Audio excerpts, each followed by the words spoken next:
जी अस्सलाम वालेकुम to all of you. दोस्तों, जैसे कि आपके साथ वादा था कि डॉक्टर मोहम्मद काशिफ अली साहब को हम लेकर आएंगे और उनसे कैलाश कबीला के हवाले से हम जो है वो सवालात करेंगे। तो आप यंग एमर्जिंग हिस्टोरियन हैं और कल्चर के हवाले से आपका काम है, और जो ट्रैवल और टूरिज्म के दिलदादा लोग हैं वो बहुत बखूबी सर को जानते हैं। तो सर इंशाल्लाह जो है वो मुझे उम्मीद है, क्योंकि बीइंग ए कुलीग मैं जानता हूँ कि अमर्जिंग हिस्टोरियन है और इंशाल्लाह बहुत जल्द जो है वो बहुत आला मकाम जो है वो पाकिस्तानी हिस्टोरियन की शक्ल के अंदर जो है वो हासिल करेंगे। तो सर मैं खुशामदीद कहता हूँ आपको, अपनी तरफ से भी और अपनी ऑडियंस की तरफ से भी वेलकम। अस्सलाम वालेकुम। डॉक्टर राय साहब, बहुत ज़्यादा शुक्रिया इस प्लेटफॉर्म पर मुझे मदऊ करने के लिए। और ये बहुत अच्छा, ये नहीं कि आप काम कर रहे हैं, बाकी आपने जो अल्फाज कहे मेरे लिए, उसके लिए मैं शुक्रगुजार हूँ। तो इंशाल्लाह आज का जो है ना सेशन है, उम्मीद है कि अच्छा जाएगा। इंशाल्लाह। क्योंकि सर ये टॉपिक आज का जो है ये आपके पीएचडी का बेसिकली टॉपिक है, तो मेरी कोशिश थी कि यंग एमर्जिंग हिस्टोरियन जो हैं उनको भी इस प्लेटफॉर्म पे लाया जाए और जो उन्होंने पीएचडीज की हैं उस हवाले से भी उनसे बात की जाए। तो इस हवाले से सर मेरा पहला सवाल ये है कि ये कैलाश कौन है और कहाँ रहते हैं। अ, पाकिस्तान के जब हम शुमाल में बात करें, शुमाल में देखें या शुमाल मगरिब की हम बात करते हैं, तो चित्राल है जो कभी रियासत का दर्जा रखता था। 1969 तक उसका दर्जा रियासत का था, लेकिन बाद में तब्दीलियां आती गई, तो वो रियासत की बजाय पाकिस्तान में उसका इंजमाम हो गया और वो डिस्ट्रिक्ट चित्राल रहा।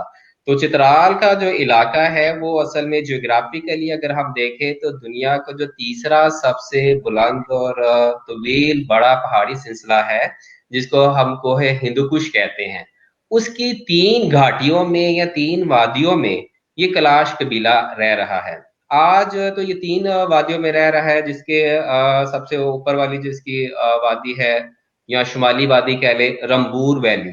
उसके नीचे जो बस्ती इनकी है ना, सबसे बड़ी वादी है कैलाश की, कैलाश लोगों की, वो बम्बोरीत है।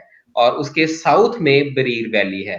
तो आज तो ये लिमिटेड हो गए हैं, महदूद इनकी तादाद है, बहुत कम हो गए हैं, तो तीन वादियों में रह रहे हैं।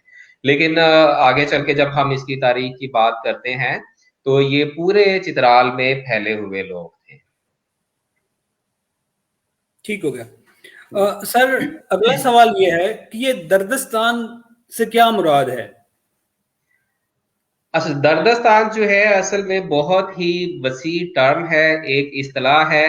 ये जो है टर्म असल में हम ज्यादा यूज करते हैं लिसानियात में। ठीक है, कि जो कबीले या जो लोग दार्दिक या दर्दी या दर्द जुबानें बोलते हैं, उनको हम कहते हैं दार्दिक पीपल, और दर्द पीपल, दर्द लोग। और उस इलाके को जहां वो रह रहे हैं उसको दर्दस्तान का नाम दिया गया है। अगर इसका मैं आपको लूज सा ज्योग्राफिया बताऊं, तो हम स्टार्ट करेंगे इसको ईस्टर्न अफगानिस्तान से, जो है ना बामियान का इलाका है, जो बामियान से ऊपर का इलाका है, जिसको आज तो नूरिस्तान कहते हैं। कुछ अरसा पहले तक उसका नाम काफरिस्तान था। जब 19th सेंचुरी का आखिरी अशरा चल रहा था, तो उसको इस्लामाइज्ड किया गया, उस इलाके को। अमीर अब्दुल रहमान जो के बादशाह थे अफगानिस्तान के, तो वहां से इलाका स्टार्ट होता है दर्दस्तान का, ईस्टर्न अफगानिस्तान से। उसके ईस्ट में आ जाता है चित्राल। ठीक है, जिसको कदीम किताबों में कदीम जो उसका जिक्र आता है, गोकयुल के नाम पर आता है, चित्राल का पुराना नाम। तो गोकयुल या चित्राल की वादी आ जाती है। चित्राल से थोड़ा सा नीचे को हम सफर करते हैं साउथ में, तो वहां दीर कोहिस्तान है। दीर की बात नहीं कर रहा, दीर कोहिस्तान की बात कर रहा हूँ। दीर कोहिस्तान का इलाका इसमें आ जाता है दर्दिस्तान में। फिर दी कोहिस्तान के जब हम ईस्ट में यानी कि राइट साइड पर हम सफर करते हैं, तो स्वात का इलाका आ जाता है। यहाँ पर भी है ना, लोअर स्वात की हम बात नहीं करेंगे, जिसमें शहरी इलाके आ जाते हैं, या फिर बहरेन से नीचे के इलाके आ जाते हैं। हम बात कर रहे हैं अपर स्वात की, जिसमें कलाम आ जाएगा, बहरेन से ऊपर के इलाके आएंगे, माहोडैंड का इलाका, मटिल्तान का इलाका। फिर ना बाढ़ कोई पास आ जाता है, जो स्वात कोहिस्तान को जो है दीर कोहिस्तान के साथ मिलाता है। ये इलाका स्वात कोहिस्तान से फिर मजीद मशरक में हम सफर करते हैं तो वहां हमें इंडस कोहिस्तान या अबासीन कोहिस्तान मिलता है। आज उसके दो जिले बन गए हुए हैं, इसको एक को हम कहते हैं अपर कोहिस्तान, एक को हम लोअर कोहिस्तान कहते हैं, जो कराकरम हाईवे के ऊपर आबाद है। या ये कह लें कि बाद के दिनों में कराकरम हाईवे उस कोहिस्तान में से गुजरी है, निकाली गई है। तो ये कोहिस्तान का इलाका आ जाता है दर्दस्तान में। फिर कोहिस्तान से मतलब अबासीन कोहिस्तान, अबासीन इसको इसलिए कहते हैं क्योंकि यहाँ से दरिया सिंध गुजरता है, तो पहाड़ों में नॉर्दर्न एरिया में दरिया सिंध का नाम अबासीन है, यानी दरियाओं का बाप, बहुत बड़ा दरिया है ना, तो इस वजह से इसको दरियाओं का बाप कहा जाता है। तो वो कोहिस्तान का नाम अबासीन कोहिस्तान या इंडस कोहिस्तान इंग्लिश में हो जाता है। अब इंडस कोहिस्तान के नॉर्थ में सफर हम करते हैं तो गिलगित का इलाका मिलता है। गिलगित के साथ हुंजा है, वो भी एक स्टेट थी, नगर है, उसका भी दर्जा एक टाइम तक 1974 तक स्टेट का था, रियासत का था, जो प्रिंसली स्टेट पाकिस्तान में शामिल हुई। उसके साथ बल्तिस्तान का इलाका है, जिसको वो अपनी कदीम जुबान में और मुकामी जो उसका नाम है बल्ती युल है। युल असल में कहते हैं वतन को, जैसे हम सतान का वर्ड यूज करते हैं पाकिस्तान, अफगानिस्तान, ताजिकिस्तान, तो इस तरह वो युल को वतन के तौर पर यूज करते हैं। तो बल्ती युल या बल्तिस्तान वो इलाका आ जाता है। और लद्दाख, तो ईस्ट से हम स्टार्ट करें अगर अफगानिस्तान से, वेस्ट से मतलब वेस्ट से ईस्टर्न अफगानिस्तान सिर्फ अगर हम लेते हैं, तो वहां से जब हम ईस्ट को सफर करते जाएं तो जो इलाके मैंने गिनवाए हैं ये सारे इलाके को दर्दस्तान कहते हैं। और इसमें जो लोग रहते हैं, जो कबीले रहते हैं, उनको दर्द कबीले कहा जाता है। अब इसके जो हमारे पास तारीखी हवाले मिलते हैं ना, सबसे पहला हमें इसका हवाला मिलता है महाभारत में। महाभारत चूंकि डायरेक्ट हमारा इस टाइम टॉपिक नहीं है, उस पर इतनी लंबी बहस नहीं करेंगे या मैं डिटेल में नहीं जाऊंगा, लेकिन महाभारत की डेट्स जो है वो कंफर्म नहीं है कि कब वो लड़ी गई है, लेकिन कहते हैं कि 600 बीसी से लेकर 5000 या 5600 बीसी के किसी दौर में वो जंग लड़ी गई है। हाँ, ये है कि 6000 बीसी से लेकर 600 बीसी से लेकर 300 बीसी के दरमियान में उसको तहरीर में लाया गया है जंग को। और एक दुनिया की सबसे बड़ी नज़म कहा जाता है महाभारत को, जिसमें 1 लाख के करीब श्लोक या इसको शेर कह ले वो मौजूद है। अब उस महाभारत में दर्द देसा का जिक्र आता है, यानी कि ऐसा देश जहां पर दर्द लोग रहते हैं। और यहाँ तक भी लिखा हुआ मिलता है कि दर्द जो है कबाइल, उन्होंने भी महाभारत में हिस्सा लिया था। तो महाभारत में से जो दर्द कबाइल है उसकी बड़ी अच्छी खासी डिटेल निकाली, तफसील निकाली हुई है राजवाल कोहस्तानी साहब ने। राजवाल कोहस्तानी साहब गिलगित बल्तिस्तान के ही हैं, जीपी के ही हैं, और बहुत अच्छे ना माहिर लिसानियात और एथनो हिस्टोरियन है। उनका बहुत अच्छा काम है। तो उन्होंने बाकायदा लिस्ट भी निकाली कि कौन कौन से दर्द कबाइल जो है वो महाभारत में से मिलते हैं। तो महाभारत में हमें इसका पहला हवाला मिलता है। दूसरा हवाला हमें 5वीं सदी कबल मसीह का एक यूनानी मौरख गुजरा है हीरोडोटस, उसकी किताब है हिस्ट्रीज, और जिसको ना बाबा तारीख भी कहा जाता है। तो उसने भी दर्द देश और दर्द लोगों का जिक्र किया है। इसके बाद हमें इसका जो ना निस्बतन करीबी दौर में हमें हवाला मिलता है वो 12वीं सदी ईस्वी में मिलता है। कश्मीर का एक मौरख था पंडित कलहन, तो उसकी राज तरिंगनी किताब है, उसमें दर्दों का जिक्र है कि कश्मीर और कश्मीर के जो शमाल में, कश्मीर के शुमाल में आते हैं बल्तिस्तान का इलाका, और उसके साथ जुड़ा हुआ गिलगित और हुंजा नगर के इलाके आते हैं। तो वो कहते हैं कि वहां दर्द लोग रहते हैं। हाँ, अब आते हैं कि इसका जो मॉडर्न पीरियड है या मॉडर्न आजकल के दौर में जो काम हुआ है, वो सबसे पहला इस पे प्रॉपर बाकायदा जो काम किया है एकेडेमिया के हवाले से रिसर्च की है, उसमें नाम आता है G.W. लैटनर का। है तो हंगरी का था, ब्रिटिश पीरियड के है ये वही है ना G.W. लैटनर है जो गवर्नमेंट कॉलेज लाहौर, जो कि अब यूनिवर्सिटी बन चुका है कॉलेज, तो उसके पहले प्रिंसिपल थे। ये वही G.W. लैटनर है जिन्होंने 1882 में जो पंजाब यूनिवर्सिटी बन रही थी तो उसमें इन्होंने अपना ना रोल अदा किया था। ये वो लेटनर है जिन्होंने 1860 और उसके बाद उस दिहाई में पहली दफा गिलगित बल्तिस्तान का वो सफर करते हैं। ठीक है, तो ये ना हमें बड़ी ना हैरत होती है कि आज कराकरम हाईवे बनी है तो सफर आसान है, लेकिन जब पाकिस्तान बना था तो वहां सिर्फ खच्चर चलते थे या इंसान बड़ी मुश्किल से चल सकते थे, इस तरह का ट्रैक मौजूद था। 1947 की बात कर रहे हैं, तो ये ना 1866 और 1800 हम बात करते हैं के 93 की, जब 2-3 उन्होंने विजिट किए GW लेटनर ने, तो फिर उन्होंने बाकायदा से दर्दस्तान पर एक किताब लिखी। तो उस किताब में उन्होंने दर्द लोगों का जिक्र किया, उनकी रस्म और रवाज का, और जितनी तारीख वो लिख सका था। तो कह सकते हैं कि जो साइंटिफिक या एकेडेमिया के लिहाज से पायनियर है वो GW लेटरर है। तो ये सारा इलाका बन जाता है दर्दस्तान। अब जो आर्यन, ये जो दर्द है असल में ये आर्यन ही है। किलाश लोग जो है वो आर्यन कबीला ही है, और चूंकि वो दर्द जुबान बोलते हैं, उनकी जुबान किलाशा मन है, किलाशा मोंदर भी कहते हैं। आम आवाम जो है उसको सिर्फ किलाशा कह देते हैं कि उनकी जुबान किलाशा है।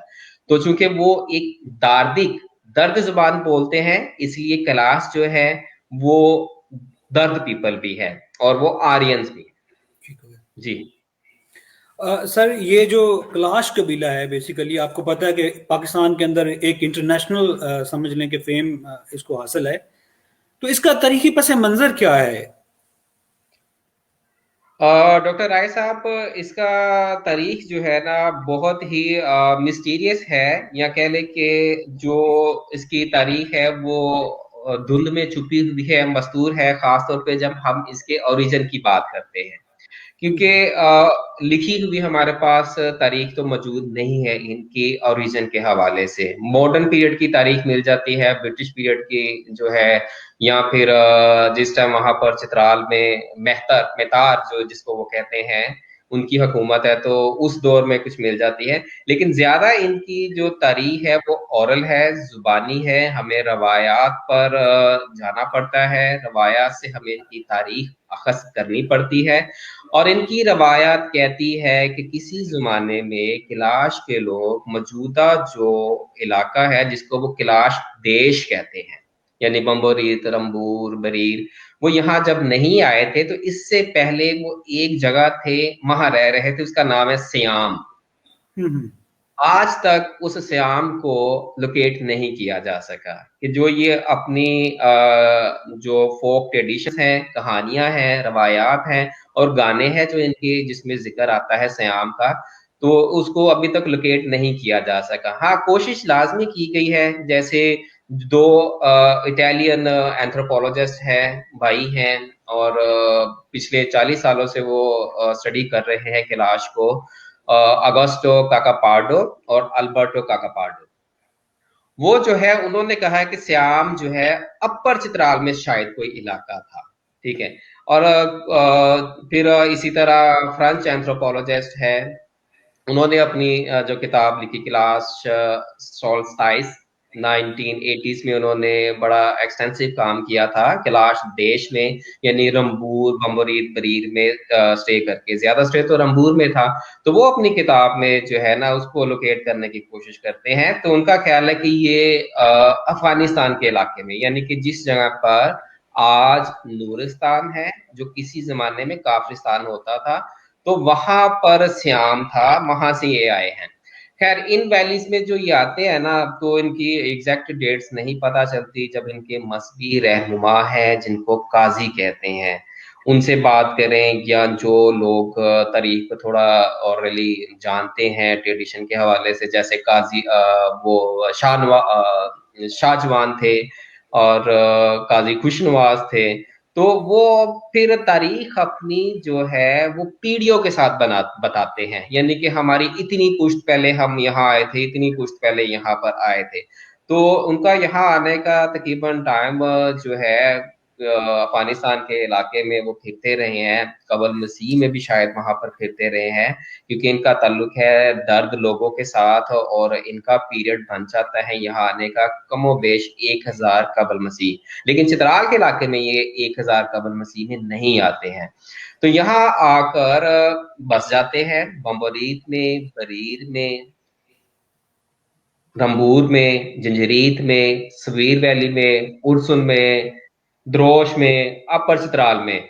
तो जब तक मुस्लिम दौर शुरू नहीं होता, जिसके बारे में फिर डिबेट है काफी ज्यादा, कि जो जर्मन हिस्टोरियन है वो तो नहीं मानते जो लोकल तरीक है, क्योंकि लोकल तरीक में हमारे पास जो सबसे ज्यादा निस्बतन, जिसको हम कहें कि मुस्तनद, हमारे पास जो सोर्स है वो तरीके चित्राल या नई तरीके चित्राल है, जो वहां के ही मौरख, और उसके पहले फारसी में लिखी गई थी, फिर उसमें इजाफा किया गया था बाद में, फिर आगे उनके बेटे जो है गुलाम मुर्तजा गुफरान के, उन्होंने उसको लिखा। अब वो उर्दू में मौजूद है, नई तरीके चित्राल। तो हमारे पास तारीख कि ये इनकी पुरानी तारीख या मुसलमान दौर वहां पर कब शुरू होता है, नए तरीके चित्राल के मुताबिक तो 1320 में मुसलमान दौर शुरू होता है चित्राल में।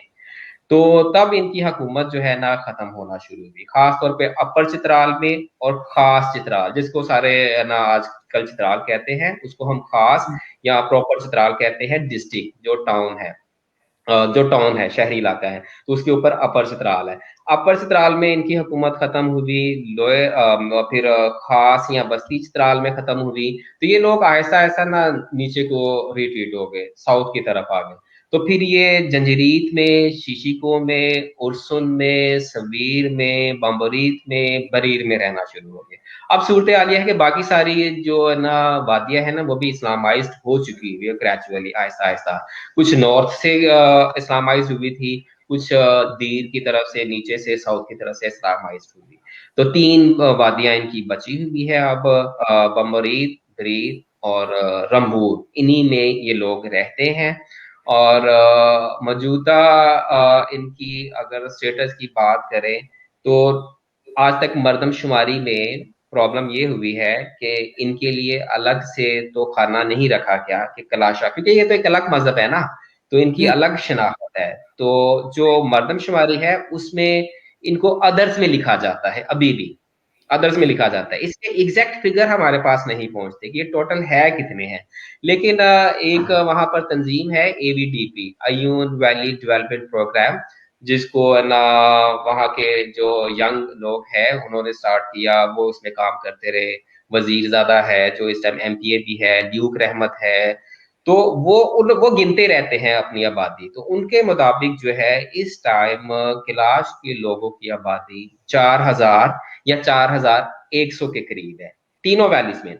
लेकिन जब मुसलमान और ये मिला के टोटल 13,000 है। तो पाकिस्तान जब बना था उस टाइम तीनों वैलीज में सारे ही कैलाश रह रहे थे, लेकिन इस टाइम जो है तीनों वैलीज में 4100 या 4000 के करीब कैलाश लोग रह रहे हैं, और बाकी जो है वो कन्वर्जन हो चुकी है, या थोड़े से लोग बाहर से आके भी रहते हैं। तो 13,000 तकरीबन ये बन जाता है।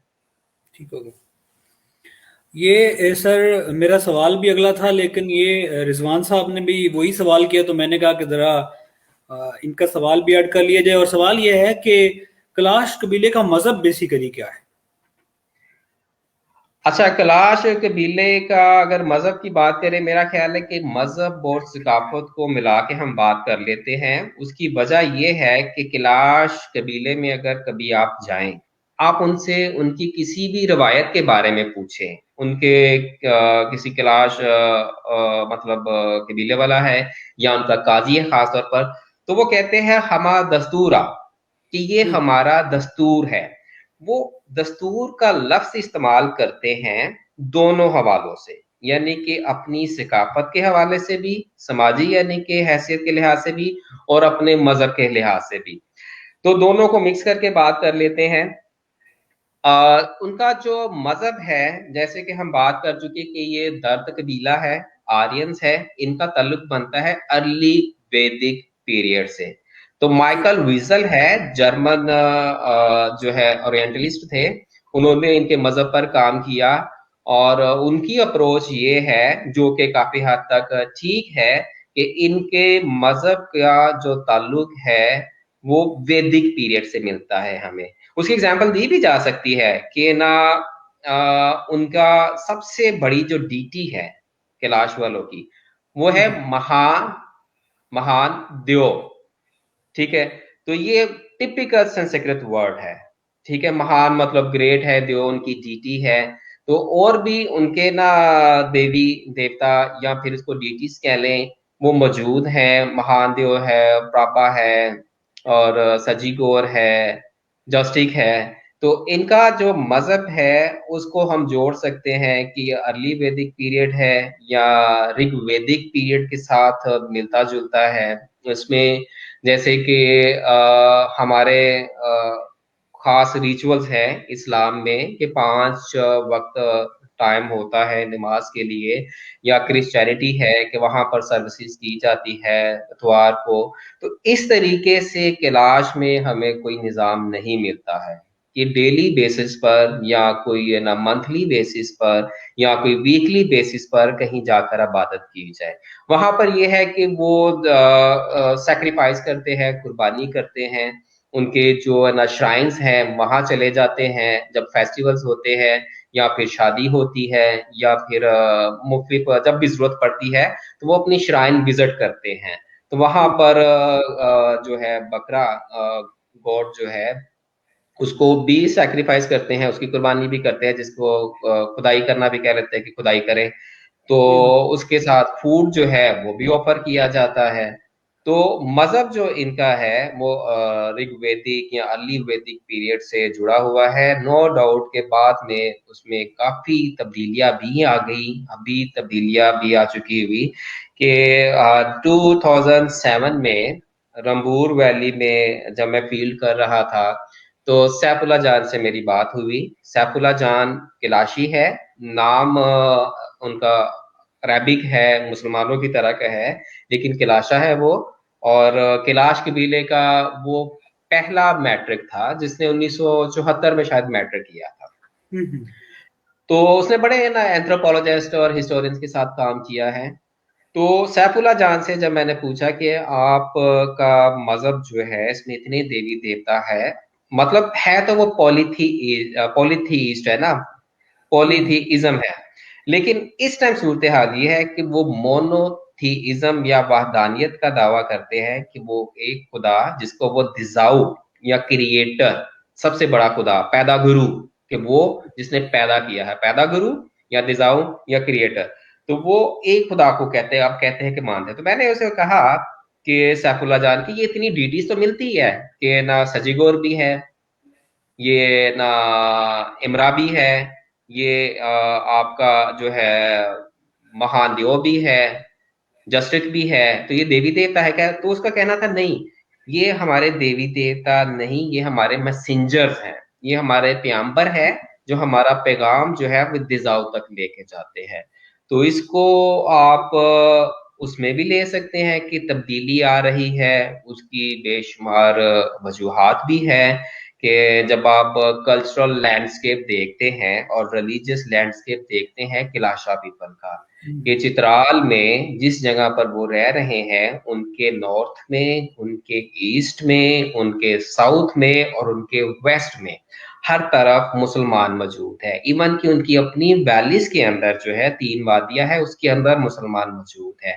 वो माइनॉरिटी नहीं, वो माइक्रो माइनॉरिटी है, यानी कि माइक्रो रिलीजियस माइनॉरिटी है, कि 22 करोड़ की आवाम में वो 4000 के करीब लोग हैं। तो उस वक्त उनका सर्वाइवल करना जो है, वो उन्होंने अभी तक रेजिस्ट किया हुआ है। यही बहुत बहुत बात है कि मजहबी तौर पर, सकाफत के तौर पर अपने कल्चर को वो लेके चलते आ रहे हैं। तो इसमें थोड़ा सा चेंज इस वजह से हमें लगता है कि उन्होंने चेंज किया, या फिर वो चेंज आहिस्ता सा ग्रेजुअली जो है वो एक्सेप्ट करते जा रहे हैं। तो उसमें हमें नजर आता है कि मजहब जो है उनका, जब स्टडी करते हैं, चाहे हम माइकल विजल को करें, या फिर फील्ड में जाके उनके मजहब को स्टडी करें, या फिर डॉक्टर जहीर बहराम है जिन्होंने 2000 13 या उसके बाद जो है अपना पीएचडी का मकाला इनके कंपैरेटिव मजहब पर किया है, और इंटरनेशनल इस्लामिक यूनिवर्सिटी से। तो उनको स्टडी करें तो मजहब जो है इनका नजर आता है कि वैदिक, अर्ली वैदिक पीरियड जो है उसमें से, क्योंकि इनके मजहब में पहाड़ मुकद्दस है, इनके मजहब में झीलें मुकद्दस है, इनके मजहब में शामनिज्म है। शामनिज्म जो है वो हिंदुइज्म और साइबेरिया में भी मौजूद है।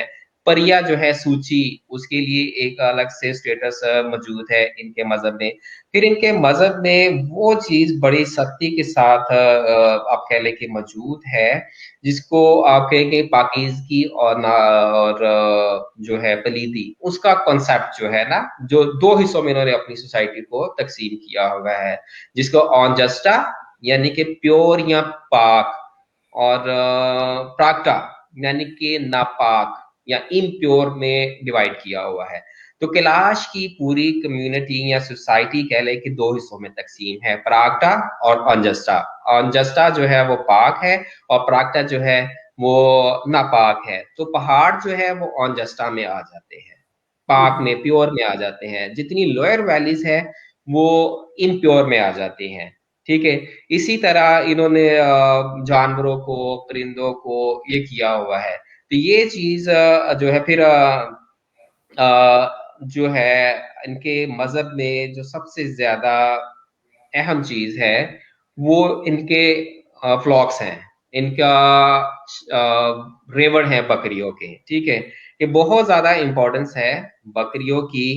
और अगर ये बकरियां नहीं होती तो इनका मजहब और कल्चर जो है हम कह सकते हैं कि स्टेक पे है, खतरे पे है। क्योंकि पैदाइश है तो सैक्रिफाइस करनी है बकरियों की। किसी ने जो है पैदाइश है, डेथ है, शादी है, तो इनके जितने भी श्राइन्स हैं आमतौर पर वहां पर जब जाते हैं तो बकरी ज़िबा करते हैं। मेल गोट, फीमेल गोट भी करते हैं, मेल गोट ज्यादा। तो वो उसको ना सैक्रिफाइस करते हैं। अगर इनके हम देखें कि इनके सोसाइटी में ये बकरियां नहीं है, पैस्टोरलिज्म इनका कंट्रोल हो जाता है, कम हो जाता है, तो इसका इफेक्ट जो है इनके मजहब पर डायरेक्ट पड़ता है। जी। ठीक हो गया। सर, नेक्स्ट जो सवाल है वो ये है कि इनके मजहब के ऊपर दीगर मजहब ने क्या असरात मुरतब किए हैं। कुछ तो मैंने बताया ना अभी, कि जी जी। अर्ली वैदिक पीरियड रिलीजन तो है इनका। तो जाहिर बात है कि ये लोग जो है लिमिटेड होके रह गए वैलीज में। क्योंकि कैलाश में जिस जगह पर ये रह रहे हैं वो बहुत बड़ी किसी शाहरा के साथ जुड़ा हुआ नहीं है। ये ना दुश्वार गुजार रास्ते थे, अपनी वैलीज में ये रहते रहे हैं, तो काफी हद तक इन्होंने जो है वो प्योर रहा इनका मजहब था।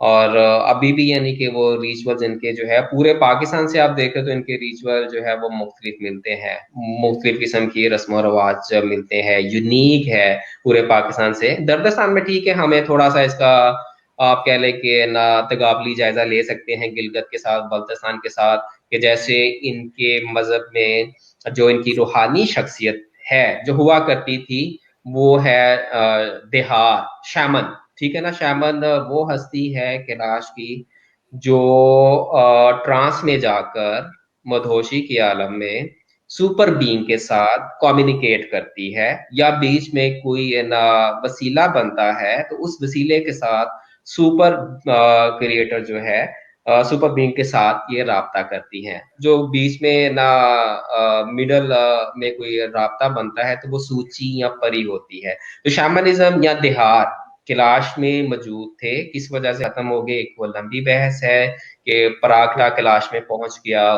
तो जो उनके लिए ना जहर साबित हुआ उनकी रूहानियत के लिए, रूहानियत अगर कह सके हम तो ये शैमनिज्म यहाँ भी मिलता है, गिलगित बल्तिस्तान में भी है, हुंजा में, नगर में, वहां भी था।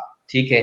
और इस तरह बल्तिस्तान में उसको बान कहते थे, वहां मौजूद था, खासतौर पे रोंदो एक वैली है वहां पर। नगर में जो था उसको दायल, दायल बोलते हैं। और चित्राल वाले इसको आमतौर पे बेटान या बेटन बोलते हैं, और कैलाश वाले तिहार बोलते हैं। तो इधर हमें कंपैरिजन मिलता है, शैमन इनका मौजूद था। अब वो शैमनिज्म जो है इनका खत्म हो गया है। अब प्योर शैमन तो कैलाश में मौजूद नहीं है। एक और टर्म यूज करते हैं, वो इश प्राव, के शामन की तरह ही होता है। शामन तो यह है कि वो सुपर बीइंग के साथ या सुप्रीम बीइंग जो है, क्रिएटर जो है, उसके साथ किसी हवाले, किसी तबसत, किसी वसीले के साथ कम्युनिकेट कर लेते हैं, लेकिन मदहोश होके, यानी कि पूरा एक प्लान, वो पूरा एक आप कह लें कि इवेंट होता है और उसमें हुआ करते थे। लेकिन अब वो जो है वो डेक्लाइन का शिकार हुए हैं। इश्प्रप्राव है, इश्प्रप्राव जो है वो पूरा मुकम्मल शामल नहीं है, वो कम्युनिकेट नहीं करता है, वो जो है उसको कह ले कि ट्रांस में या मदहोशी में नहीं जाता है। कुछ चीजें उसके पास होती है कि उसको ख्याल आता है या उसको ख्वाब आते हैं और वो ख्वाब सच्चे हो जाते हैं। जैसे कि 2017 में वहां मैं 2015 में फील्ड जब कर रहा था, तो मैं वतन बीबी से मिला। वतन बीबी एक आप कह लें कि रा शैमन है या इश्प्रप्राव है, वो रंबूर वैली में थी। तो 2015 में कैलाश की तहरीक का दूसरा बड़ा सैलाब आया था 2010 के बाद। तो जब मेरी उससे मुलाकात हुई वतन बीबी के साथ, मैं भी उसी सैलाब में फंसा हुआ था फैमिली के साथ ही। तो उसने कहा कि सैलाब आने से 2 दिन पहले उसने एक ख्वाब देखा कि उसके गांव के साथ जो नदी बह रही है, रंबूर दरिया या रंबूर नदी, उसका ऊपर जो ब्रिज है, ब्रिज से कबीले वाले अपने जो है ना भेड़ बकरियां लेकर क्रॉस कर रहे हैं। तो दरिया के बीच में से एक कुंडी निकलती है और कुंडी जो है वो जानवरों को अपनी तरफ खींचती है। तो ये ख्वाब उसने देखा। तो अगले दिन जिस कबीले के बंदे को उसने देखा, उसने उसे कहा कि कोई मसला है, कोई प्रॉब्लम आने वाली है, तो आप ऐसा करो कि खुदाई करो। आप महादेव जाओ या सजीक और महादेव जाओ और वहां पर खुदाई करो, कुर्बानी करो। तो अभी कुर्बानी तो नहीं हुई थी, लेकिन 2 दिन के बाद सैलाब ने हिट किया और वो कैलाश की तरीक का दूसरा बदतरीन सैलाब था। तो उसके बारे में कहा जाता है। फिर कैलाश की जो सबसे पहली आर्कियोलॉजिस्ट है सैद गुल, यंग है, एनर्जेटिक है और अपने कैलाश कबीले के लिए बड़ा अच्छा काम कर रही है। तो उसकी जो दादी है वो उसमें भी सिम्टम जो है वो शामन के या तिहार के मौजूद है। अब ये खत्म होता जा रहा है। अब खत्म होने के वजूहात यही है कि कैलाश मजहब के मुताबिक जो नापाकी है या पलीदी है, वो उनके कबीले में, उनकी सोसाइटी में, उनके इलाके में वो मौजूद है। खास तौर पे आप देखें कैलाश की रवायात में या ट्रेडिशन में ये है कि जो मुर्गा है वो हलाल, उनके लिए हलाल नहीं है। लेकिन अब चूंकि टूरिज्म है और सियाहत के लिए सबसे आसान जो फूड या डिश है वो पोल्ट्री है, चिकन है, तो वो आम मौजूद है वहां पर। तो वो वहां पर पहुंच गया। फिर मुसलमानों के साथ उनके ताल्लुकात हैं डेली बेसिस पर जो उनके होते हैं टूरिज्म की वजह से। और वैसे भी जाहिर बात है कि वहां पर अब मेजोरिटी में वो रह रहे हैं। तो आइडियलिस्टिकली अगर हम देखें तो उनकी सोसाइटी उनके अपने अकायद के मुताबिक उतनी प्योर नहीं रही जितनी पाकिस्तान बनने से पहले या 200 साल पहले या 300 साल पहले थी। उस वजह से जो उनका एक रूहानी या स्पिरिचुअल इंस्टीट्यूशन था शैमन का, तिहार का, वो खत्म हो गया है। एक तो ये बहुत बड़ा इम्पैक्ट है। दूसरा इम्पैक्ट मैंने अभी बताया कि जब सैफुल्लाह जान से मैंने बात की कि रिलीजन के बारे में, तो वो कहते हैं हम एक खुदा को मानते हैं, दिजाऊ पैदा करो, इसने पैदा किया है सबको। तो मैंने कहा बाकी, तो उसने कहा बाकी तो ना मैसेंजर्स है ना, वो तो हमारा पैगाम लेकर फिजाओं को, क्रिएटर को देते हैं। तो ये दो है। तीसरा आप देखते हैं कि अब उनकी जो दुआएं हैं, मनाजात है, उसमें बड़े अल्फाज जो हैं वो फारसी के और उर्दू के आ चुके हुए हैं। और अब एक इम्पैक्ट ये हुआ है कि जब वो चित्राल जाया करते थे तो अपने उनके नाम जो कदीम है ना वो बड़े यूनिक नाम हुआ करते थे। अभी भी है, जैसे कि अब बताया कि वतन बीबी हमारे लिए शायद डिफरेंट नाम हो, यूनिक हो, ये उधर कॉमन था। जैसे ना बरजंगी, कटार सिंह, ये नाम, ये बरजंगी अभी भी मौजूद है। कटार सिंह की थोड़ी देर पहले डेथ हो गई है। लेकिन जब ये लोग कैलाश से निकलकर 40 किलोमीटर दूर चित्राल में किसी काम से आना जाना इनका होता था, तो वहां पर कुछ एहसास अच्छा नहीं होता था कि ये नॉन मुस्लिम है, ठीक है ना। तो फिर इनको कुछ लोगों ने सुजेस्ट किया, जो डॉक्टर अनायतुल्लाह फैजी हैं, प्रोफेसर हैं वो, और मोरख है चित्राल के, उनका तो ये कहना है कि जो एनजीओ थी बाहर की ना, तो उन्होंने इनको सजेस्ट किया कि आप अपने नाम अरबी कर लें, बजाय ये कि आपके जो तितलियों पर, फूलों की पर आपने अपने नाम रखे होते हैं, तो हम्म। आप अपने नाम जो है ना वो मुसलमानों की तरह कर ले, ताकि नाम से आप जो है ना पहचाने ना जाए। तो अब बेशुमार मेरे दोस्त हैं कैलाश के, उनका नाम जो है वो उसी तरह जैसे हमारे, जैसे मोहम्मद हसन मेरा बहुत अच्छा फ्रेंड है कैलाश का, और बड़ा स्ट्रॉन्ग कैलाशी है, वो अपने कल्चर को बड़ा प्रमोट करता है। नाम से आप नहीं पहचान सकते, उसकी कैमोफ्लेज आप कह सकते हैं कि वो हुआ है। तो कुछ असरात तो ये हैं कि उनके मजहब पर ईरान के बड़े असरात हैं। अच्छा, फिर शायद पारसी मजहब के भी असरात होंगे। उसकी वजह यह है कि 1980 से तक या उससे पहले तक जो है ना, खास तौर पे बरीर वैली में और बम्बोरीत में जो कैलाश के लोग हैं, ये अपने मुर्दों को दफनाया नहीं करते थे, हम्म। बल्कि अपने गांव से बाहर पहाड़ पर जो इन्होंने अपना कब्रिस्तान बनाया होता था, उस पर ताबूत में रख कर आ जाते थे डेड बॉडी को। तो बाद में 1980 के बाद उसको दफनाना भी शुरू कर दिया। तो यहाँ से शायद वो असरात नजर आते हैं कि जो पारसी हैं उनके मजहब के असरात भी हैं कि उसको छोड़ दिया करते थे परिंदों के लिए डेड बॉडी को, कि मरते वक्त भी जो डेड बॉडी है किसी के काम आ जाए, क्योंकि पारसी मजहब में भी जमीन, हवा, पानी सारा कुछ पाक है, तो उसमें तो नहीं डेड बॉडी को फेंका या दफनाया जा सकता था। तो जानवरों के लिए रख दिया करते थे, परिंदों के लिए रख दिया करते थे कि वो खा जाएंगे, बाकी हड्डियां बच जाएंगी। तो कैलाश में अभी भी है ना, अगर ब्रोन में जाएं, जो उनका एक बहुत बड़ा गांव है, उधर उनका कब्रिस्तान है, या फिर बरीर में चले जाएं, बरीर में दो कब्रिस्तान है, और जंजरीत को चले जाएं, तो जंजरीत को चूंकि वो सारी है ना वैली तकरीबन 100 साल हो गए मुसलमान हो चुकी है, तो वहां पर कब्रिस्तान तो नहीं मिलता पूरा, कब्रिस्तान के कुछ असरात मिल जाते हैं। एक तबूत पड़ा है, उसके बीच में थोड़े से ना जो इंसानी आप कह लें कि लेफ्ट ओवर है वो मौजूद है।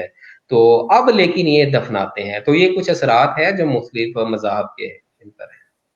ठीक हो जी गया। डॉक्टर साहब। सर, इसी सवाल के ऊपर कई सवाल आए हैं, तो मैं वो साथ ऐड कर देता हूँ ताकि आप उसका जी जवाब जी, अभी।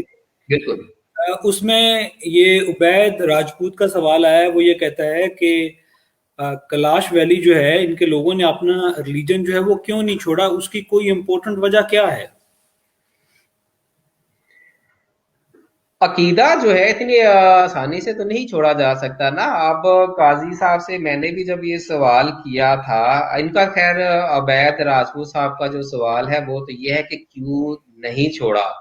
मेरा जो काजी पहलवान, जो उनको काजी पहलवान भी कहते हैं, काजी पहलवान जो है, उनसे मैंने सवाल किया कि ये लोग मजहब क्यों बदलते हैं, तो उसने कहा था अल्लाह की मर्जी, ठीक है ना। तो ये बड़ा यानी कि सादा सा जवाब था कि अकीदा जो है उसको क्या कह सकते हैं कि किस वजह से बदला जाता है या किस वजह से नहीं। हाँ, मैं ये तो बता सकता हूँ कि अकीदा बदलने की वजूहात क्या है, ठीक है ना, बेशुमार वजूहात हैं। एक तो यही है कि इस्लामाइजेशन सारा इलाका हो गया 1320 या ना 13वीं 14वीं सदी के बाद जो है इस्लामाइजेशन वहां स्टार्ट होती है, तो वो ऐसा ऐसा ग्रेजुअली नॉर्थ से भी साउथ से भी दोनों तरफ से हुई। फिर उसके बाद जो है एक बड़ा इशू है, इकोनॉमिक इशू है, कि जो बाद में सवाल अगर आ जाता है उनकी तदफीन पर, तो मैं उसको ना जवाब दे दूं कि वो इनका बड़ा यानी कि खर्चा हो जाता है तदफीन पर। तो एक वो वो बहुत बड़ी वजह है मजहब चेंज होने की। फिर अब सोसाइटी ओपन हो चुकी हुई है कि ना बाहर भी लोग शादी कर लेते हैं ना पसंद की, चित्राल के कैलाश के आपस में, तो उसमें भी मजहब की तब्दीली आ जाती है। छोड़ा क्यों नहीं है, उसके लिए रीजन एक ये है जो मैंने पहले इनकी जियोग्राफिकल आइसोलेशन का बता दिया, कि जमाना कदीम से लेकर 1970s तक, क्योंकि कहते हैं कि पहली जो जीप यहाँ बनना शुरू हुई ना, जीप ट्रैक, पहला जीप ट्रैक 1974 में बनना शुरू हुआ है। जिसने चित्राल टाउन के साथ बम्बोरीत वैली को जोड़ दिया था। उससे पहले तो दुश्वार गुजार रास्ते थे पैदल चल के आने जाने के लिए, तो बाहर के लोग अंदर नहीं जाते थे, अंदर के लोग बाहर नहीं आते थे। तो 1970 की दहाई कह ले, या फिर आप कह लें कि 20वीं सदी की 7वीं दहाई है, 1974 है, 1980 तक है, उन पे असरात बाहर के नहीं इतने पड़े थे। इस वजह से वो अपना जो अकीदा है, अपना जो मजहब है, जिसको वो किलाशा दस्तूर कहते हैं, वो बिला खौफो खतर और रगबत के साथ उस पर नाकारबंद रहे हैं। वो तो 1974 या उसके बाद जीत गई, जीत के साथ कैलाश का ताल्लुक जो राब्ता है चित्राल चित्राल के साथ पाकिस्तान के साथ हुआ। दुनिया ने हम्म वहां जाना शुरू किया, थोड़े अरसे बाद वहां पर सियाहत भी चली गई, हम्म उसके थोड़े अरसे बाद वहां पर मीडिया भी चला गया। ठीक है, तो अब हालात चेंज है। तो लेकिन आप इमेजिन करें कि पाकिस्तान बनने के 25-30 साल बाद भी वहां सड़क नहीं पहुंचती, वो लोग बाहर नहीं आते, बाहर के चंद एक लोग अंदर जाते हैं। तो वो किस वजह से अपना जो है वो अकीदा बदलेंगे, क्योंकि उनका तो ताल्लुक, उनका तो जो कांटेक्ट है बाहर की दुनिया से उस टाइम तक था ही नहीं। तो इसलिए, बल्कि मैं तो कहता हूँ कि पाकिस्तान और हिंदुस्तान में दो कबीले ऐसे हैं जिनमें आप काफी हद तक प्योर आर्यन डीएनए तलाश कर सकते हैं। एक कैलाश के लोग हैं, क्योंकि ये सदियों से आइसोलेटेड रहे हैं और अभी भी उनका मजहब जो है प्री इस्लामिक है, वही मजहब है जो उनका उस टाइम था। दूसरे लोग हैं लद्दाख के ब्रोकपा, हम्म ब्रोकपा लद्दाख के पीपल, और वो भी इतनी ही तादाद में है, 4000 के करीब है। लेकिन उनके रवायात काफी हद तक वही है। और जेनेटिक हवाले से अगर देखें तो उन्होंने भी ये ना अपने आप को काफी हद तक प्योर आर्यन रखा हुआ है, लेकिन सुपरफिशियल उनमें भी चेंज आ चुका हुआ है कि जो प्री इस्लामिक ट्रेडिशन दर्द पीपल की थी वो उन्होंने छोड़ दी हुई है, वो बुद्धिस्ट हो चुके हुए हैं, वो इस टाइम बुद्ध मत को मानने वाले हैं। अच्छा, एक बड़ा वैसे खूबसूरत इनका ताल्लुक आपस में है भी है कि जो दर्द वो ब्रोकपा पीपल है वो किसी जमाने में हिजरत करके बल्तिस्तान से ही लद्दाख में गए हुए हैं, और बल्तिस्तान की लोक कहानियों से पता चलता है कि वो लोग चित्राल से ही गए थे। तो वो भी है ना कैलाश ही, या वो ही लोग हैं जिनको हम इधर कैलाश कहते हैं, उधर उनको बरोकवा कहा जाता है। तो ये वजह थी इनकी, बेचर वजह आप ये कह सकते हैं कि जियोग्राफिकल जो इनकी आइसोलेशन थी ना, इसने इनके अकीदे को काफी देर तक रखने में बड़ा अहम किरदार अदा ठीक किया। हो जी गया। डॉक्टर साहब। सर, एक अगला सवाल है और वो भी इसी के साथ जुड़ा हुआ है, और ये इत्शाम चौधरी साहब का सवाल है। वो कहते हैं कि सर, कैलाश वैली के लोगों का जो रिलीजन है, क्या उसकी पार्टीशंस हैं, और अगर हैं तो कितनी हैं? पार्टीशन से मुराद ये अगर कह रहे हैं कि कोई फिरके हैं, हाँ, तो फिरके ऐसा नहीं फिरके। है कि उनका मैंने बता दिया है कि जो कैलाश का मजहब है। अच्छा, अगर इसको ब्रॉडर पर्सपेक्टिव में देखना हो तो हम कह सकते हैं कि पार्टीशन मौजूद है, क्योंकि कैलाश को अकेला अगर हम स्टडी करें तो इनको हम कहते हैं स्यापोश या ब्लैक कापर, जो कि इनको ना लिटरेचर में नाम दिया गया है, हालांकि ना इसको जो है एक पॉजिटिव वर्ड नहीं समझा जाता। तो हम्म वो तो अपने आप को कैलाश कहते हैं, यानी कि मैं तो वो वर्ड यूज करता हूँ जो वो खुद अपने लिए करते हैं। लेकिन जो हमारे पास लिटरेचर मौजूद है, जो कि वेस्टर्न्स ने लिखा या फॉरनर्स ने लिखा या पाकिस्तान बनने के बाद लिखा गया, तो इनको स्यापोश, ब्लैक रॉब या ब्लैक काफिर्स कहा गया। अब इनके लोग जो मानने वाले हैं इसी तरह के, वो रहते हैं मौजूदा नूरिस्तान में, जो कि किसी जमाने में काफिरिस्तान था। हम्म तो इनको आपस में आप कजन्स भी कह सकते हैं, तो उनको हम कहते हैं, या फिर आप मैं वो कहूँ कि ना जो लिटरेचर में लिखा हुआ है, वैसे तो उनके नाम बेगाली है, मुख्तलिफ नाम उनके लिए जाते हैं। तो एक टर्म जो उनके लिए यूज की जाती है वो सफेद, वो सुरख काफर भी कहा जाता है, रेड काफर, यानी कि वो रेड काफर हो गए। और इधर वाले जो हमारी तरफ है पाकिस्तान में चित्राल में, वो ब्लैक काफिर हो गए। उनका मजहब और इनका मजहब या देवी देवताओं के हद तक कह लें, वो थोड़ा सा डिफरेंस आ जाता है, जुबान में थोड़ा सा डिफरेंस आ जाता है, लेकिन ये एक ही है। हाँ, यहाँ पर अगर हम बात करें ना, जस्टक एक देवी है, हम्म। और उसका जो श्राइन है उसको कहते हैं जस्टक हान।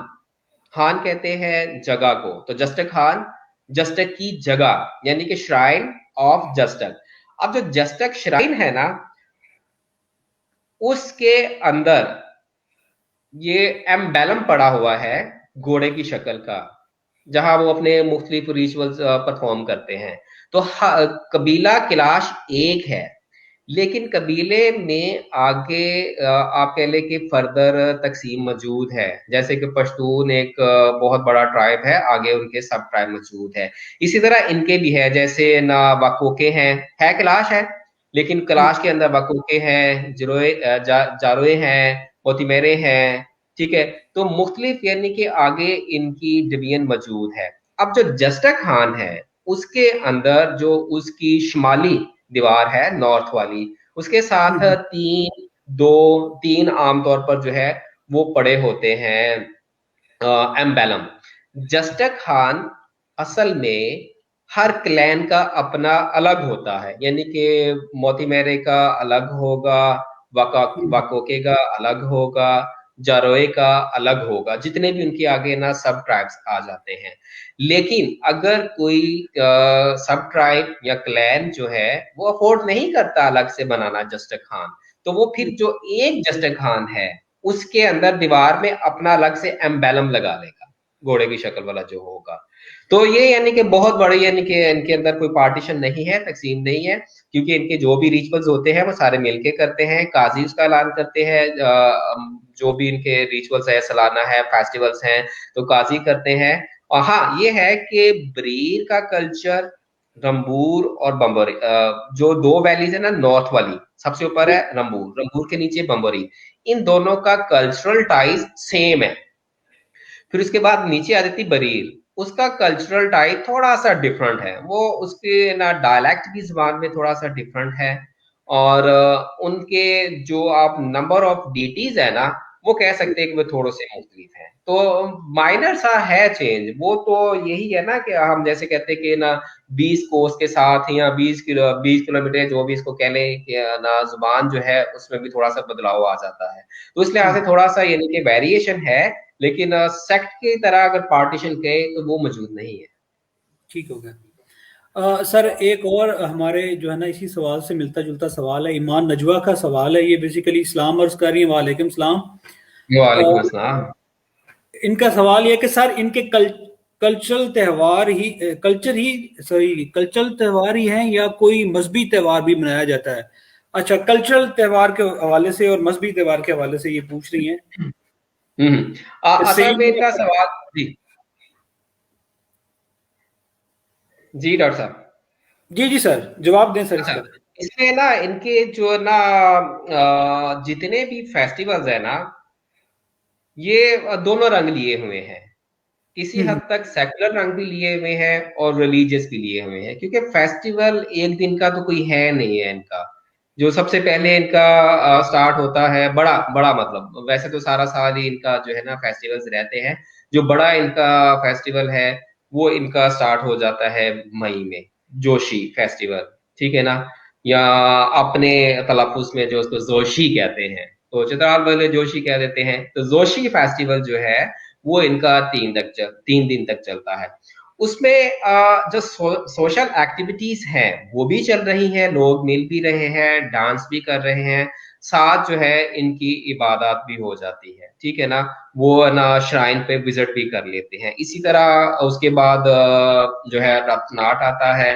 रटनाथ तो खैर काफी लेंथी है। फिर उछाल आ जाता है अगस्त वाला, और दिसंबर वाला चौ मौस, या जिसको चित्राली चित्र मास कहते हैं, चौ मौस आ जाता है।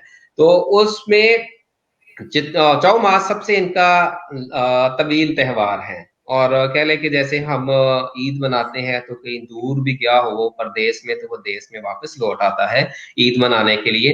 तो इसी तरह जो चौ मास है उसमें जितने भी कलाशी पाकिस्तान में कहीं है ना अपने सिलसिला रोजगार के लिए मौजूद होते हैं, तो उनकी कोशिश होती है कि दिसंबर वाला जो त्योहार है चौमास उसको लाजमी अटेंड करे, क्योंकि उसमें दोनों चीजें हो रही होती हैं कि आपकी एक कथारसिस भी हो रहा है, साथ साथ जो है ये वो त्योहार है जिसमें पूरे साल के बाद ततहीर की जाती है, प्योरिफिकेशन की जाती है, पाकीज़गी की जाती है। मुख्तलिफ यानी कि उसके रिचुअल्स है, मर्दों के लिए अलग है, औरतों के लिए अलग है, बच्चों के लिए अलग है, कि बच्चों को इस त्योहार के बीच में जो है वो कबीले का हिस्सा बनाया जाता है, जो इनकी इनिशिएशन की जाती है, जो कबीले का हिस्सा बनाने के लिए।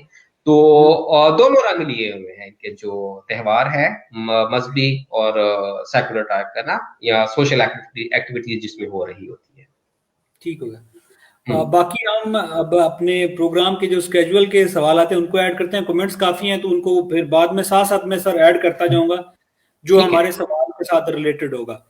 हम्म। अगला सवाल सर ये है कि कलाश कबीले की शादी, पैदाइश और तदफीन की रसूमात क्या हैं? अच्छा, वो आपने इसमें सारा कुछ ही पूछ लिया क्लाश के बारे में है। हाँ यानी जी। कि अगर इसको पढ़ देख लिया जाए तो ये तकरीबन सारा क्लाश जो सकाफत है ना वो खुल के आपके सामने आ जाती है। वन अच्छा, बाय वन इसमें डिस्कस कर लेते हैं। अगर आपने वन बाय वन इसको डिस्कस करना है, शादी को हाँ, पहले करना पैदाइश से कर लेते हैं, ब्रीफ ब्रीफ कर लेते हैं। पैदाइश में है। ये है कि ना, जैसे मैंने बताया कि कैलाश की सोसाइटी दो स्फीयर, दो सर्कल्स, दो हिस्सों में तकसीम है, प्रागटा और ऑनजस्टा, यानी कि प्योर और इम्प्योर। तो इस हम्म। लिहाज से जो है, जब क्या उसको कहे कि इनके जो मखसूस अयाम आते हैं खवातीन के, तो कैलाश के दस्तूर के मुताबिक खवातीन मखसूस अयाम 6-7 दिन घर में नहीं गुजार सकती, क्योंकि उन दिनों में वो प्रागता है। तो अगर वो घर में रहती है तो अकीदे के लिहाज से उनके उसको मुनासिब नहीं समझा जाता। उसके लिए ये किया जाता है कि गांव से बाहर एक क्वार्टर बनाया जाता है। अब तो है ना काफी अच्छी हालत में है, पहले शायद इतने अच्छे नहीं होते थे कि शायद कमरा होता था। तो अब 3-4 कमरे, 5 कमरे का एक अलग से यानी कि रेजिडेंशियल एरिया है। और आमतौर पर वो दरिया के किनारे होता है, लोअर वैली में होता है, क्योंकि जितना अपर जाते जाएंगे तो वो है ना प्योर है, जितना लोअर जाते जाएंगे तो इनकी कॉस्मोलॉजी या इनके ना अकायद के लिहाज से वो इम्प्योर है। तो उसको इम्प्योर एरिया में बनाया जाता है। ठीक है। हम्म। उसको कहते हैं बशाली। उस तन्हाई को या जिसमें घर को बशाली कहते हैं।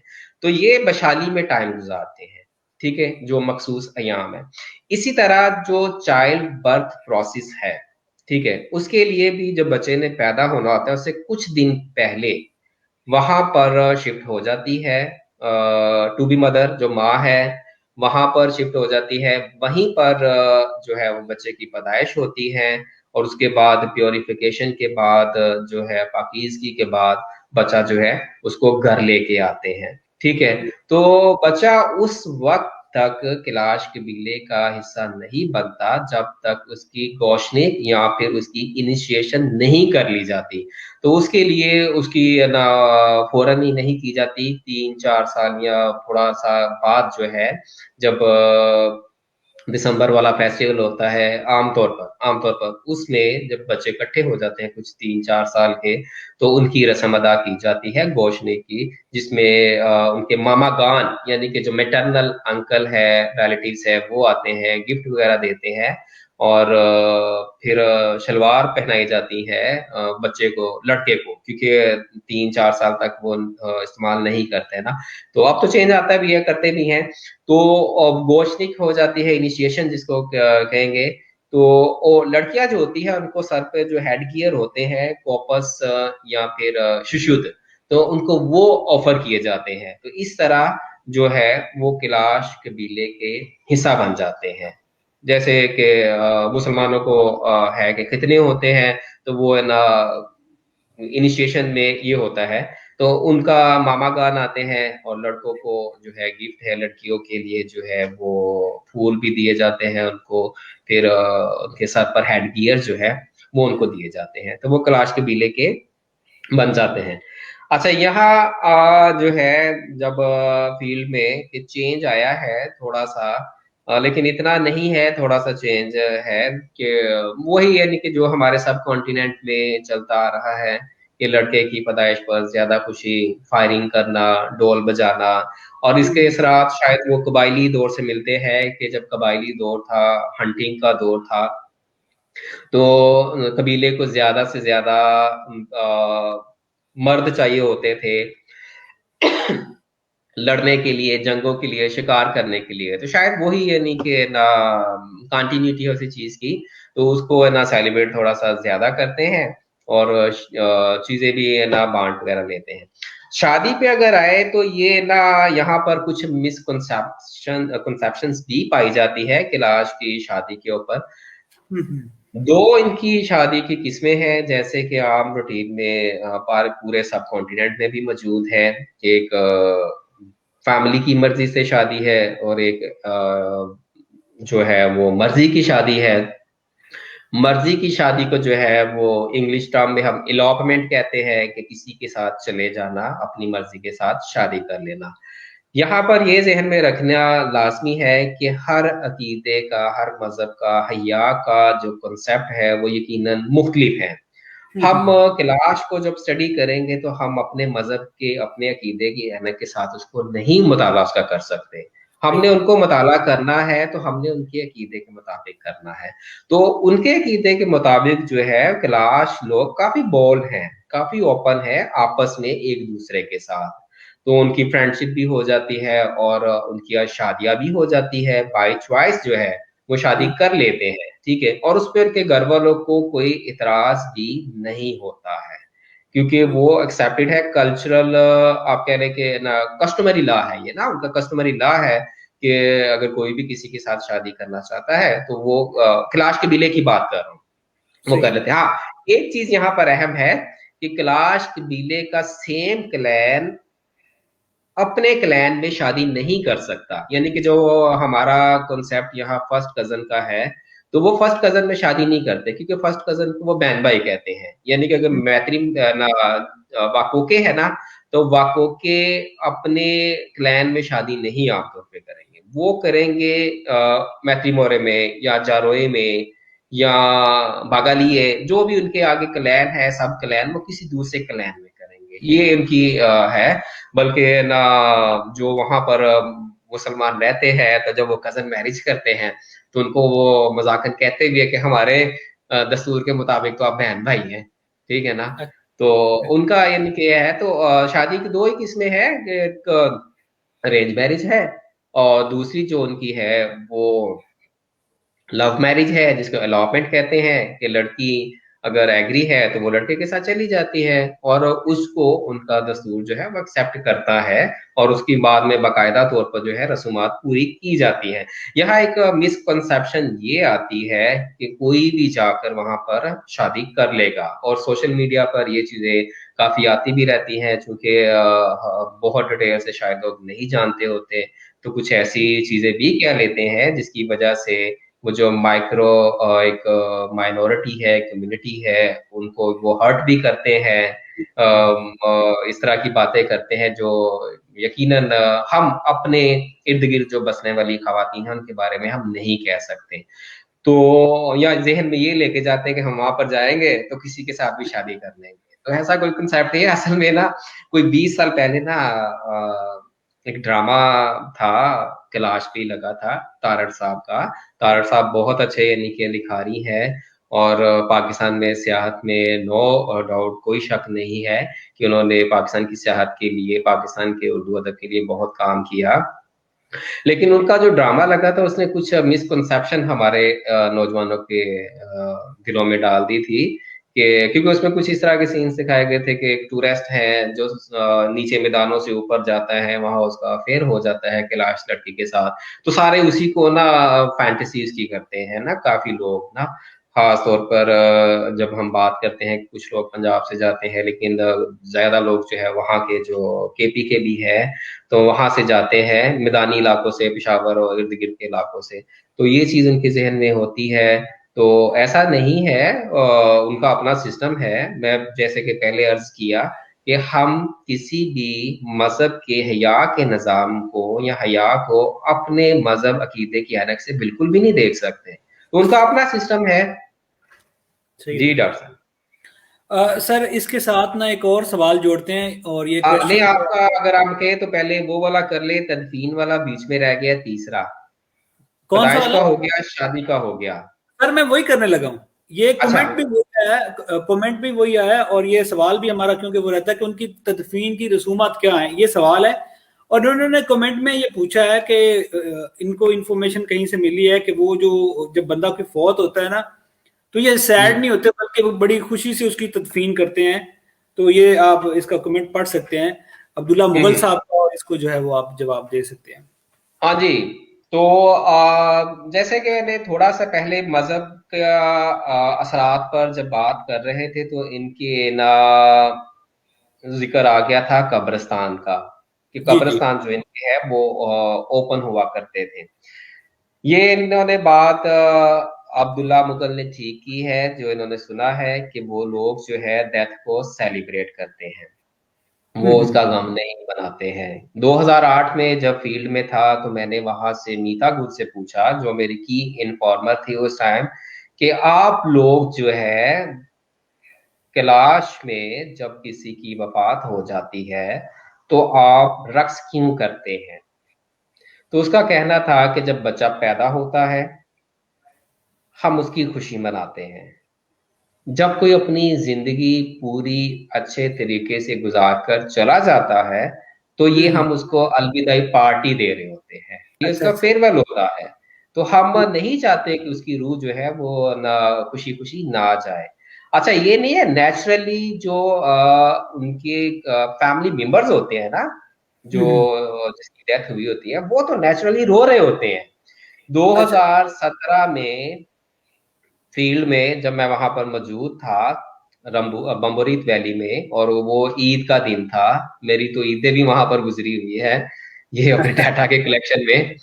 तो ईद का दिन था, मैं वहां पर मौजूद हूँ, और बदकिस्मती कहेंगे, लेकिन यह है कि मुझे मौका मिल गया उनकी वफात को देखने का, कि कैलाश का जो एक राजा वही था तकरीबन 400-500 साल पहले, तो उसी के खानदान से एक शख्स की वफात हो गई, डेथ हो गई। तो फिर मैं उसको जस्टर खान में रख दिया, जस्टर खान में रख दिया। तो मैं देखने गया तो वो चारपाई पर लटाया हुआ था, और उसके इर्द गिर्द जो है खवातीन और मर्द जो है वो रक्स कर रहे हैं, लाल झंडे पकड़े हुए हैं, स्टिक्स पकड़ी हुई है। लेकिन चारपाई के पास जो लोग बैठे थे उसके फैमिली मेंबर, हम्म। कोई उसकी वालदा होगी, बेटी, बहू, बीवी, जो भी थे, फीमेल थी, वो वहां बैठी रो रही थी, जो कि नेचुरल है। वो तो तकलीफ में थी, वो डांस नहीं कर रहे थे, वो रक्स में नहीं थे। जो रक्स में थे, जो उसको अलविदा कह रहे थे, जो उसके लिए दुआया कलमात कह रहे थे, वो उसके कबीले के लोग थे। अच्छा, इनका होता ही है कि ना जब वफात हो जाती है तो तीनों कबीलों में पैगाम भेज दिया जाता है, यानी किसी भी वादी में वफात होती है तो तीनों कबीलों में भेज दिया जाता है। तो आम तौर पर कैलाश में जो एडल्ट है उसकी डेड बॉडी को 3 दिन जस्टर खान में रखा जाता है या ओपन रखा जाता है। तो 3 दिन फिर तीनों वैली से कबीले के लोग आते हैं, और उनकी तवाज़ो की जाती है, और वो तवाज़ो बहुत महंगी पड़ती है। मुझे याद है 2008 के फील्ड में जब वहां पर मैं था, और वहां पर एक स्कूल के हेडमास्टर साहब थे, तो उनसे जब मेरी बात हुई, कैलाश थे वो, कि मजहब की तब्दीली में क्या वजूहात है, तो उन्होंने कहा था कि एक बहुत बड़ी वजह जो है कैलाश में मजहब की, वो है कि यहाँ पर मौत पर, वफात पर, तदफीन पर खर्चा बहुत आता है। क्योंकि ये तीनों कबीले के लोग आते हैं, उसमें सिर्फ कैलाशी नहीं होते, मुसलमान भी होते हैं। तो उनको 3 दिन जो है, वो जो कबीले, वो जो वफात जिस घर में हुई है, वो लोग उसको ट्रीट देते हैं, मतलब खाना देते हैं 3 दिन, रोटी, और है उसमें 30-40 मन गंदम लग जाती है, उसमें जो प्योरीफाइड बटर उन्होंने देसी घी निकाला होता है, बकरियों का दूध जमा करके, वो लगता है किलो के हिसाब से, ठीक है। और फिर उसमें 30-20 बकरियां, 40 बकरियां, अगर ज्यादा किसी के पास फसली है तो वो उसमें बुल जो है वो भी जिबा करता है। और ये जिबा करवाते हैं मुसलमान से, क्योंकि जाहिर बात है कि मुसलमान भी ना आए होते हैं उनकी सही। ना वफात पर, तो जिबा फिर वो मुसलमान से करवाते हैं, ठीक है, ताकि उनके लिए भी खाना हलाल हो, वो भी खा ले। तो ये को एग्जिस्टेंस भी हम कह सकते हैं कि वहां पर मौजूद है। तो ये तो खर्चा बिल मिला के ना आज भी अगर हिसाब लगाए ना पाकिस्तानी वैल्यूज में, रुपए में, तो 4 लाख तो कुछ भी नहीं है ना, शायद 4 लाख से एक्सीड कर जाएगा कि 4 लाख खर्चा हो जाता है। तो तदफीन उनकी यहाँ रसूमात जो है महंगी है, 3 दिन खिलाते हैं और 3 दिन रक्स भी होता है। जैसे ही अभी यानी कि डेड बॉडी पड़ी है, 10-12 लोग आएंगे इसी वैली के या किसी और वैली के, तो उसमें से एक जो लीड कर रहा होगा वो आके जो जिसकी वफात हुई है उसकी शान में कलमात अदा करेगा कि ये बड़ा अच्छा शिकारी था, बड़ा अच्छा बाप था, बड़ा अच्छा हमारा साथी था, जो भी इसकी यानी कि खूबियां होंगी वो बयान की जाएगी कलाशा मन या कलाशा मोंदरा में, जो उनकी कलाशा मोंदर उनकी जो जुबान है। और फिर डांस शुरू होता है, रक्स करते रहते हैं, फिर दूसरा आ जाता है ग्रोथ, इस तरह 3 दिन आते रहते हैं। और बाहिर जस्टे खान के बाहिर जो है वो ना साथ साथ खाना भी चल रहा होता है। पहले दिन चूंकि वो मटन तैयार नहीं होता, उनका ज़िबा नहीं किए होते, तो पहले दिन पनीर और सादी रोटी जो है वही दी जाती है। तो अगले दिन जो है वो फिर घी और दूसरी चीजें जो है ना उनके तनावल के लिए वो पेश की जाती है। तो ये काफी महंगा है। इसके अलावा उनकी तदफीन में एक और चीज आती है जिसको गंडाओ कहते हैं, लेकिन वो फौरी तौर पर उसको नहीं किया जाता। वो ये है कि अगर किसी के पास पैसे हैं तो वो साल बाद या कभी भी अपने बाप का, अपने दादा का, अपने बड़े भाई का जो है उसकी मेमोरी में एक लकड़ी का मुजस्मा बनवाएगा जिसको गंडाओ कहते हैं। और गंडाओ बनाने पे भी उतना ही खर्चा आता है। गंडाओ यानी कि बनाने पे खर्चा वैसे तो नहीं आता क्योंकि वहां पर लकड़ी मौजूद है और आमतौर पर कबीले का ही कोई जो ना कारवर है, वुड वर्कर है, वही बना देता है। और महंगा असल में उसका फिर फंक्शन है, उसकी जो दावत है कि जिस तरह वफात पर 2 या 3 दिन, अगर बहुत पैसे वाला है तो माजी में ऐसी भी एग्जांपल्स रही है कि 5-5 दिन की दावत, 5 दिन तक भी दावत दी गई है। तो गंडाओं पर भी इसी तरह 2-3 या जितनी आपके ना कैपेसिटी है आप दावत देते हैं और सारे कबीले को बुलाते हैं, खिलाते हैं। और फिर जो गंडाओ है, लकड़ी का बनाया हुआ मुजस्मा, वो कब्रिस्तान में जाकर नस्ब कर दिया जाता है। तो ये भी तदफीन के, लेकिन ये गंडाओ भी खत्म होते जा रहे हैं। 2008 में फैजी ने 2 गंडाओ बनाए, एक अपने फादर का और एक मेरे ख्याल में चाचा का बनाया ना। तो उसका मेरा ख्याल है उस टाइम खर्चा आया था 20 लाख के करीब। 2008-9 में उसने जब बनवाया तो 20 लाख के करीब जो मैंने सुना था खर्चा आया गंडाओं पे, जो उसने खर्च किया। क्योंकि गिफ्ट भी करते हैं ना जमेली को, फैमिली की जो खवातीन होती है, उसकी सिस्टर्स होती है, जो करीब तरीन खवातीन जमेली जिसको कहते हैं, तो खानदान के करीब वाले लोगों को गिफ्ट भी करते हैं, खिलाते भी हैं। तो वो कर आगे उसको मैंने सुना था कि 20 लाख के करीब आए, लेकिन वो कहता है कि मुझे जमा करने पे 20 साल लगे। ठीक है, 20 साल सही। लग गए। जब मैंने बात कर रहा था उनके साथ एक नाम मेरा मुझे इनका जहन में नहीं आ रहा, जो हेडमास्टर थे स्कूल में, जिनसे मैंने कहा कि मजहब की तब्दीली में एक, जिन्होंने कहा कि मजहब की तब्दीली में एक बड़ा जो फैक्टर है वो वफात का है कि जब मरते हैं तो इतना खर्च होता है, तो कुछ लोग जो है वो अपना अकीदा चेंज कर लेते हैं। तो उन्होंने कहा कि उन्होंने भी कहा कैलाश के कुछ यंग लोग हैं जिसमें ल्यूक रहमत आ जाता है, सैदुल है, फिर जो वजीर ज्यादा है, मोहम्मद हसन है, इन लोगों का ख्याल है कि कैलाश के सर्वाइवल के लिए जो है ये खर्चा जो है वो कम करना चाहिए। तो ये लोग अपने काजियों से जाकर मिले। जो मजहबी रहनुमा है वो काजी कहलाता है, पहले वाला सही। जो था देहात में उनका रूहानी रहनुमा होता था। अभी हम्म। मजहबी रहनुमा इनके होते हैं हर वादी में, जो है पहले एक एक दो दो थे, फिर पांच पांच थे, अब मैंने सुना है कि हर वादी में 15-15 मौजूद हैं।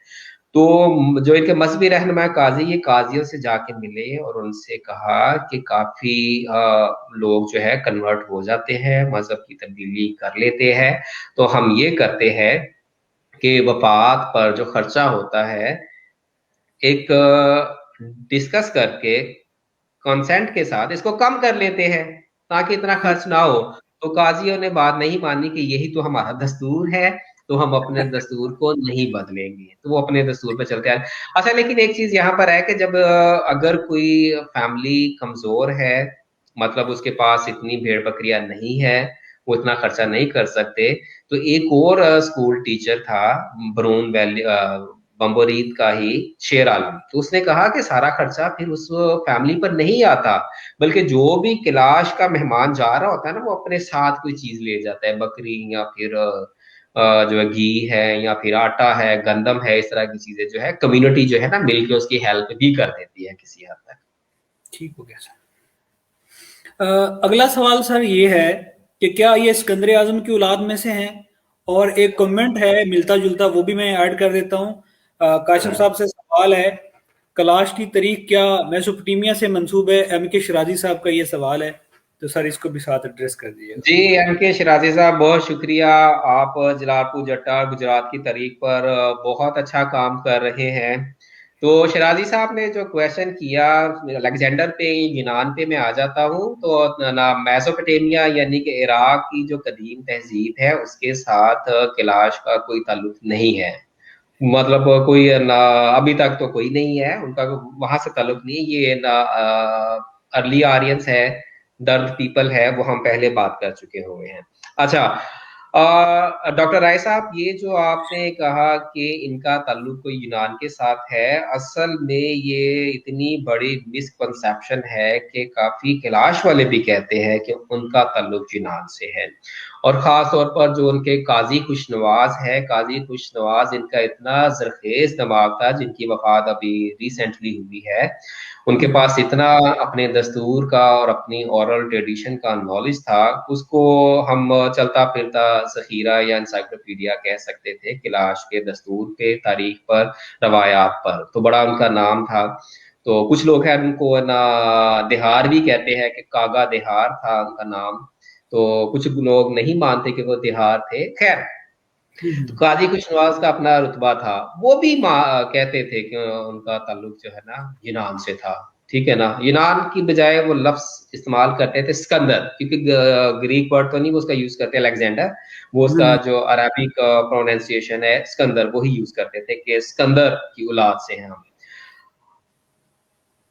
हमारे पास आज के दौर में तीन ऐसी इल्म की शाखें हैं जिसके साथ हम कैलाश को स्टडी करें, इसका मुताला करें, तो इनका ताल्लुक किसी तरह भी यूनानियों के साथ या सिकंदर मकदूनवी, अलेक्जेंडर द ग्रेट जिसको कहते हैं, उसके साथ नहीं जोड़ पाते।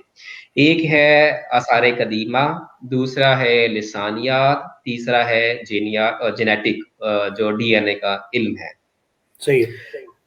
जो आर्कियोलॉजी है उसमें जो डॉक्टर एहसान साहब है, जो मर्दान यूनिवर्सिटी के वाइस चांसलर भी रहे हैं और बहुत अच्छे आर्कियोलॉजिस्ट हैं पाकिस्तान के, उन्होंने, और फिर आगे उनके जो स्टूडेंट है डॉक्टर जाहिर, जो इस टाइम हजारा यूनिवर्सिटी में आर्कियोलॉजी डिपार्टमेंट के हेड है, तो उन्होंने मिलकर, साथ उनकी टीम थी, चित्राल में, अपर चित्राल में एक इलाका है paraवाक, उधर और चित्राल में इन्होंने एक्सकवेशन खुदाइयाँ की। खुदाइयाँ करके वो जिस नतीजे पर पहुंचे, उनको जो फाइंड आउट्स वहां से मिले, जो कल्चरल मटेरियल मिला, जो वहां से उनको साइट्स मिली है, कब्रें दरियाफ्त हुई है, उसको वो अटैच करते हैं गंदारा ग्रेव कल्चर से। और गंदारा ग्रेव कल्चर जो है वो आर्यन पीरियड ही है, कि आर्यन जब माइग्रेट करके आ रहे थे तो वो जहां से गुजरते थे, जाहिर बात है कि वफात भी होती थी, तो वहां अपने तरीके से वो अपने मुर्दे को दफना दिया करते थे। तो डॉक्टर एहसान साहब जो है, उनकी फाइंडिंग यही है कि चित्राल में उनको गंदारा ग्रेव कल्चर के जो असरात है वो मिलते हैं। तो इसका मतलब है कि वहाँ आर्यंस का वजूद वो आर्कियोलॉजी से साबित होता है। दूसरा आ जाता है कैलाश की जुबान पे हमें यूनानी जुबान के कोई असरात नहीं मिलते हैं। अगर ये यूनानी रहे हैं, इनका यूनान से कोई ताल्लुक है या सिकंदर की औलाद से कोई इनका ताल्लुक है, तो इनकी जुबान में हमें कुछ तो मिले। जैसे कि हमने बात की है कि इनका ना जो सबसे ना डीटीज हैं उनके नाम ही संस्कृत में है। ठीक है। सही है। फिर सबसे अहम चीज, जो संस्कृत है उसमें ग्राम कहते हैं गांव को। ठीक है। हम्म। तो कैलाश के जितने बड़े बड़े गांव है ना, वो ग्राम के नाम से हैं। ठीक है ना। हर यानी कि वैली में ना, इनका बमोरीत में जाए तो कदीम नाम में मिलेंगे ग्राम, इधर चले जाएं रंबूर में एक ग्राम मिलता है, शिशिको में एक ग्राम मिलता है। ग्राम बड़े गांव को कहते हैं, और ग्राम जो है वो ग्राम से है, जैसे पंजाबी में हम ग्रां कहते हैं, सही ग्राम है। गांव। ठीक है। तो स्वात में भी नीमोग्राम है। तो ग्राम का मतलब गांव है, इलाका है, ये संस्कृत वर्ड है। तो ये कदीम इलाके आबाद है यहाँ पर, उनकी यानी कि जुबान पर संस्कृत के असरात है, इनके मजहब पर ऋग्वेदिक पीरियड जो है उसके असरात हैं, ये वही लोग हैं, यूनान के नहीं है। तीसरा जो सबसे यानी कि इम्पोर्टेंट है, डॉक्टर फरासत है, डॉक्टर आतिका मंसूर है, डॉक्टर कासिम अयूब है। इन्होंने इनकी जेनेटिक स्टडी की हुई है, इनके डीएनए जो है वो लिए गए हैं, चेक किए गए हैं। और मेरी ना उनके साथ गुफ्तो शनीद भी हुई, आमने सामने तो नहीं हुई। तो गुफ्तो शनीद मेरी डॉक्टर कासिम अयूब साहब के साथ हुई, जो कि AQ खान लेबॉर्ट्री में वहां पर जेनेटिक साइंटिस्ट है। तो उनका ये मानना है कि इनका जो जेनेटिक पोल है वो वही है जो सब कॉन्टिनेंट में दूसरे लोगों का है। तो ये बहुत ज्यादा मुख्तलिफ नहीं है, थोड़ा सा चेंज तो हर जगह पे आ जाता है। तो वो नहीं मानते कि इनका ताल्लुक जो है वो किसी तरह भी ग्रीक से है, तो ये इंडो आर्यन है। असल में जब यहाँ पर आता है ना गोरा राज, ब्रिटिश हम्म। एम्पीरियलिज्म, तो ब्रिटिश एम्पीरियलिज्म को जो है इस तरह की शायद थीरीज की जरूरत मौजूद थी कि इनका ताल्लुक फॉरनर के साथ जोड़ा जाए, कि ये यूनानी है, अगर यूनानी यहाँ पर आकर रह सकते हैं तो हम भी रह सकते हैं। ठीक अच्छा है ना। ठीक। तो जो सबसे पहले हमें एविडेंसेस मिलते हैं इनको यूनानी कहने के, वो हमें मिलते हैं 1776 या 1780s में एक किताब लिखी गई, दी काबुल किंगडम। किताब का नाम अभी जहन में नहीं आ रहा। तो उसमें पहले हवाले मिलते हैं कि यहाँ पर हमें कुछ असरात मिलते हैं यूनानी लोगों के रहने के। तो असल में यूनान का ताल्लुक तो रहा है पाकिस्तान से, इससे डिनाई नहीं करते, क्योंकि जब 6ठी सदी कबल मसीह में गंधारा का पूरा इलाका, यानी कि पिंडी से लेकर ऊपर जो ये इलाका बनता है, पिंडी और ऊपर ये टेक्सला है, स्वात है, स्वाबी है, मर्दान है, ये सारा गंधारा का इलाका जो है, इस पर 6ठी सदी कबल मसीह में ईरानियों का कब्जा था। तो जब अलेक्जेंडर जो है, सिकंदर मकदूनवी, जब मकदूनिया से चलता है ये ना 327 कबल मसीह में ये हम्म। पाकिस्तान के इलाके में दाखिल होता है। तो उसका ये कहना था या उसका ये दावा था, क्योंकि उसने ईरान को कब्जा कर लिया है, तो ईरान का मकबूजा था गंदारा, तो उसका कहना था इसलिए मेरा कब्जा इस पर भी है, इस पे क्लेम भी है। तो इस पर भी कब्जा हुआ यूनान का, ठीक है ना, या यूनानियों का। लेकिन जब हम एरियंस को पढ़ते हैं, यानी कि जो सबसे कह लें कि मुस्तनिद मोरख समझा जाता है अलेक्जेंडर पर, कि अलेक्जेंडर हम्म। की वफात के 100 साल या इसके आगे पीछे उसने अलेक्जेंडर की जो तारीख लिखी है, वो सबसे करीब तरीन अलेक्जेंडर का वो समझा जाता है जिसने ना अलेक्जेंडर की किताब लिखी, अलेक्जेंडर कंपेन्स के नाम से। तो है तो वो ग्रीक में है, लेकिन उसका ट्रांसलेशन कंपेन्स ऑफ अलेक्जेंडर के नाम से है। तो उस किताब के हवाले से मैंने जब उसको देखा तो वो रूट पर नहीं आते, यानी कि अलेक्जेंडर का रूट जो है वो इधर से काबल से या बगराम से उधर से होके खैबर पास को क्रॉस करके वो पेशावर वैली को साउथ की तरफ आता है, नॉर्थ की हम्म। तरफ वो दीर क्रॉस करके ऊपर नहीं जाता। हाँ, स्वात तक पहुंचना उसका मिलता है, लेकिन स्वात से ऊपर दीर कोहिस्तान या दीर कोहिस्तान से ऊपर जो है लवारी टॉप को क्रॉस करना और चित्राल की तरफ जाना, ये उसका साबित नहीं होता है। तो आप उस टाइम की तारीख देख लें या जेनेटिक स्टडीज देख लें, लिसानियात को देख लें, आसार कदीमा को देख लें, तो कोई ऐसा हवाला नहीं है जो इसको सपोर्ट करता हो, इस मफरूजे को, कि जो ये है ये अलेक्जेंडर की औलाद है या ये सिकंदर की औलाद है। क्योंकि इनका मजहब की बात कर ली, वो ऋग्वैदिक है, इनके असरात वही है, इनकी जुबान संस्कृत से माखूज है, दार्तिक जुबान बोलते हैं जो संस्कृत से निकली हुई है। और इसी तरह जो है दूसरे जो हवाले मैंने दे दिए, तो इनका कोई ताल्लुक यूनान के साथ अभी तक एस्टैब्लिश्ड नहीं है। ठीक होगा सर। अ, सर ये आखिरी सवाल है, उसके बाद इंशाल्लाह हम जो कमेंट्स हैं वो लेंगे। और ये सवाल बेसिकली हुकूमत की जो सरपरस्ती है या हुकूमत की जो इस कबीले के हवाले से या इनके विरसे को या इनको महफूज करने के हवाले से उससे है कि क्या हुकूमत ने कोई इकदाम किए हैं कि इनके कल्चर को महफूज किया जाए? यहाँ पर सबसे पहले हमें देखना पड़ेगा मेहतार को। मेहतर या जो चित्राल के रूलर्स थे, जब हम उस दौर को पढ़ते हैं, उन्होंने कभी भी बाय फोर्स इनको मजहब बदलने पर मजबूर नहीं किया। उसकी खैर उनकी अपनी वजह थी कि उनको इसी में बेनिफिट था, क्योंकि अगर वो गुलाम बनाते हैं मुसलमान को तो उससे बेहतर था कि वो किसी गैर मुसलमान को गुलाम बना ले, क्योंकि स्लेवरी तो मौजूद थी। बल्कि जब गोरा राज यहाँ पर शुरू होता है उस टाइम भी स्लेवरी मौजूद थी कि कैलाश के लोग और चित्राल के जो मुसलमान भी है, जिसको लोअर कास्ट में वो कहते थे, लोअर यानी कि क्लास के कहते थे, उनके सेल आउट किए जाते थे काबल की मंडियों में। तो स्लेव मार्केट तो मौजूद थी उस टाइम भी, ठीक है। तो उन्होंने तो इसको ना बदलने की कोशिश नहीं की, इनके मजहब को। अच्छा, उसके बाद जो है हम अगर आ जाते हैं पाकिस्तान बनने तक, तो पाकिस्तान बनने के बाद कोई नजर नहीं आता कि इनके लिए बहुत कोई इकदामात किए गए हो इनकी सिक्योरिटी के लिए या फिर इनके ना वेलफेयर के लिए। हाँ, ये है कि इनको छेड़ा भी नहीं गया। जो इनका चेंज आया, जो कन्वर्जन आई, जिया पीर से पहले की बात कर रहे हैं, वो नेचुरल चेंज था कि वो एक मुसलमानों के जजीरे में रह रहे हैं। उनके नॉर्थ ईस्ट वेस्ट साउथ हर तरफ मुसलमान मौजूद है।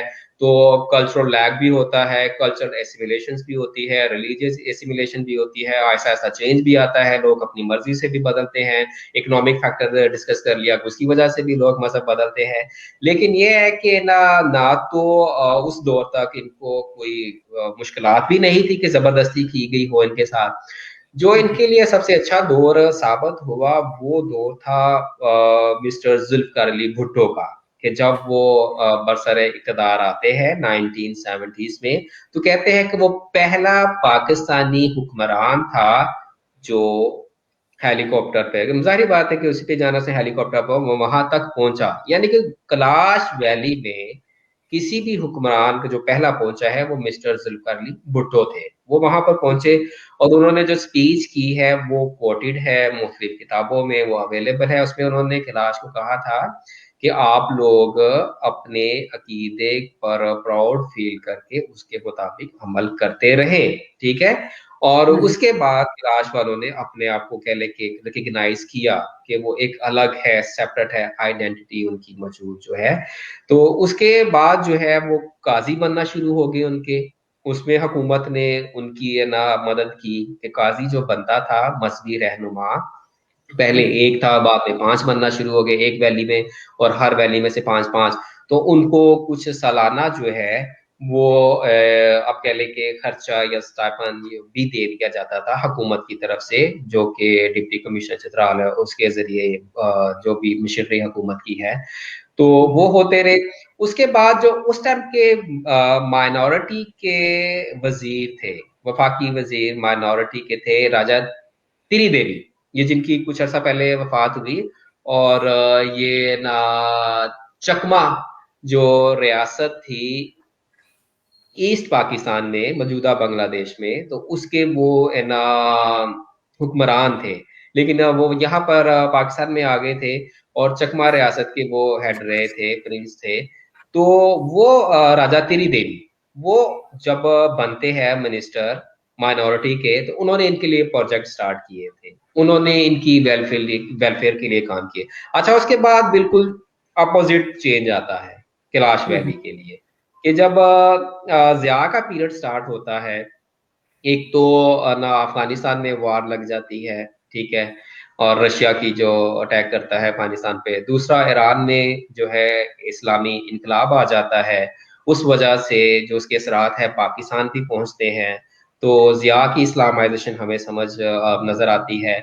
इस जिया की इस्लामाइजेशन के असरात कोहे हिंदुकुश की दूर दराज वादियों में जो थोड़े से लोग बसते थे कैलाश, वहां तक भी पहुंचे, कि बेशुमार जो तबलीगी पार्टियां हैं वहां पहुंची। और उनको हम्म, लोन भी दिए गए। जब वो लोन वापस नहीं कर सके तो कुछ को जो है वो कन्वर्जन भी करना पड़ी। और ज़िया दौर में वहाँ पर बहुत ज़्यादा जो है उन इबादत जो है, मदरसे जो है वो वहाँ पर बनना शुरू हुए। तो जो मिक्सचर वहाँ तैयार हुआ है कि पहले वो कैलाश लोग ज्यादा थे, बाद में जो दूसरे भी मिक्स हो गए, तो वो उस दौर में मिलता है। उसके बाद जब मुशर्रफ पीरियड आता है तो मुशर्रफ भी हमें नजर आता है कि वो ना लिबरल रूलर्स में आते हैं। तो उन्होंने भी फंडिंग जो है थोड़ी सी ज्यादा की, ठीक है ना, उनको कुछ बेहतरी की तरफ लेके आए। और इमरान खान दौर में ये हुआ कि पाकिस्तान और कैलाश की तारीख में पहली दफा कैलाश का एक फर्द जो है वो एमपी के मुंतखब हुआ। मुंतखब मतलब जो रिजर्व सीट होती है माइनॉरिटी की, पीटीआई ने वो रंबूर वैली के वजीरजादा को दी, जो बजाते खुद एक बड़ा समाजी कारकुन रहे वहाँ के। और पॉलिटिकल साइंस में उनका ना ग्रेजुएट है वो, यहाँ से ये ना पेशावर से। तो उन्होंने बड़ी मेहनत की अपने समाज, अपने क्या कहते हैं, कैलाश कबीले के लिए। तो वो समाजी वर्कर के तौर पर तो सामने आ गए थे, बाद में उन्होंने ज्वाइन कर लिया पीटीआई को।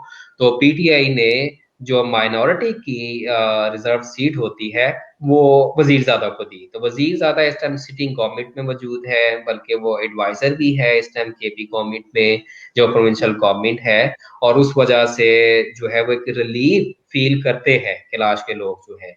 तो कुछ बेहतरी आ रही है। अभी बेहतरी ये भी हुई कि जो उनका मंडाओ जाओ है, मंडाओ जाओ वो अपने कब्रिस्तान को कहते हैं।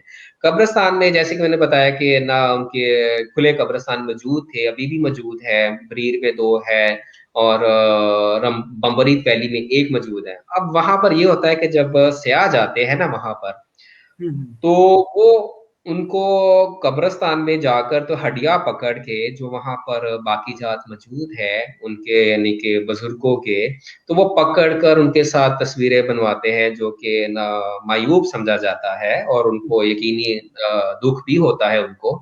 तो अब जो केपी गवर्नमेंट है, खास तौर पर जो ना आर्कियोलॉजी के डायरेक्टर है, केपी आर्कियोलॉजी के डायरेक्टर डॉक्टर अब्दुल समद साहब, यंग है लेकिन बड़े एनर्जेटिक हैं, बड़ा काम कर रहे हैं वहां पर आर्कियोलॉजी के हवाले से। तो वो जो है ना, उन्होंने फिर एक प्रोजेक्ट जो है अप्रूव करवाया था कि उसकी चार दीवारी बनाई जाए। ठीक है, तो वो काम हो रहे हैं। फिर फंडिंग उनकी वजह से, वजीरजादा की वजह से, एमपी की वजह से बड़ी फंडिंग मिल रही है उनको, और कुछ बेहतर है। लेकिन अभी वो नहीं हो पा रहा जो कि होना चाहिए था। वहां पर स्कूल जो है वो कंबाइंड है। एक यूनानी था, 1993 में पहली बार यूनान से विजिट करने आता है पाकिस्तान। कैलाश उसको पसंद आता है, फिर वो कैलाश का होके रह जाता है। हर साल वो प्राइमरी स्कूल टीचर था वहां पर, या कोई स्कूल टीचर था, प्राइमरी का एग्जैक्ट नहीं पता। हर साल वो वहां से अपनी गर्मियों की छुट्टियां गुजारने यहाँ आता था कैलाश में। यहाँ उसने कैलाश के लोगों के लिए 5 स्कूल बनाए थे, जिसको कैलाशा स्कूल कहते हैं, क्योंकि उसमें पढ़ाने वाले कैलाश टीचर उसने रखे थे।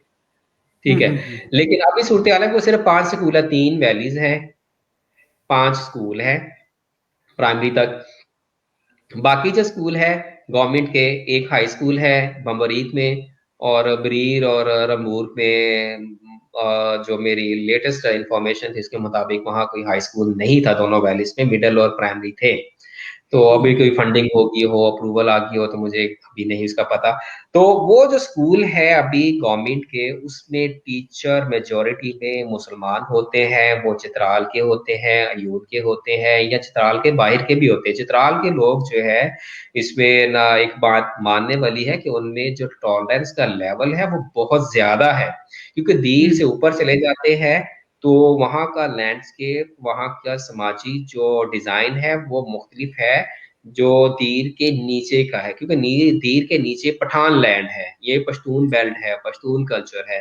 लेकिन दीर क्रॉस करके आप खो कल्चर में चले जाते हैं। चित्राली लोग जो है वो निस्बतन जो है काफी हद तक टॉलरेंस का लेवल जो है उनका बड़ा बेहतर है। सदियों से वो ना उनके साथ कैलाश उनके साथ रहते आ रहे हैं। खैर, जो स्कूल टीचर है जो कि मैंने वहां पर इंटरव्यूज किए, बच्चों से मिला और क्लास के लोगों से मिला कि उनको कुछ मुश्किलात आती हैं टीचर्स की तरफ से। यानी कि टीचर लड़कियों को कहेगा कि दुपट्टा ले सर पे। मैंने हम्म। काजी पहलवान से पूछा कि काजी साहब, आप दुपट्टा के बारे में क्या कहते हैं? कहते यार, हमारे दस्तूर के मुताबिक तो हमें कोई इशू नहीं है, लेकिन स्कूल के जब ये जाते हैं तो उनको थोड़ा सा कहा जाता है। कुछ लड़कियां तो खुद ही ले लेती है, कहते वो कोई बात नहीं है, उन्होंने दूसरों को देखा तो इन्होंने भी चादर ले ली, वो तो अडॉप्ट कर ली। लेकिन कुछ को टीचर भी जो है वो कहते हैं।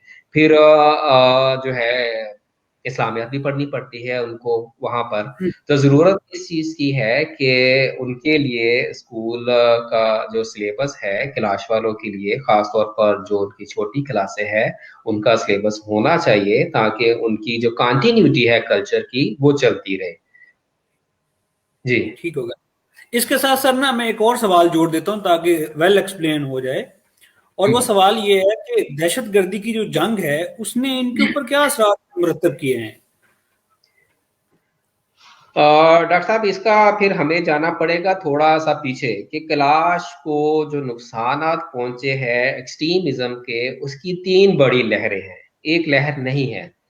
सबसे पहली बड़ी लहर जो आती है जिसके असरात कैलाश या काफरिस्तान के जो लोग थे, रेड काफर, बेगाली, नूरस्तानी जिनको आजकल कहते हैं, तो पहली जो वेव है वो ये हुआ कि 1893 में, 1893 में ब्रिटिश इंडिया और हम्म। अफगान किंगडम जो है इनके दरमियान एग्रीमेंट हो गया ड्यूरन लाइन का। और 2000 किलोमीटर से लंबी एक जो है ना खत जो है वो एक्सेप्ट कर लिया गया कि इधर ब्रिटिश इंडिया है और उसके उधर पार जो है आप अफगानिस्तान है।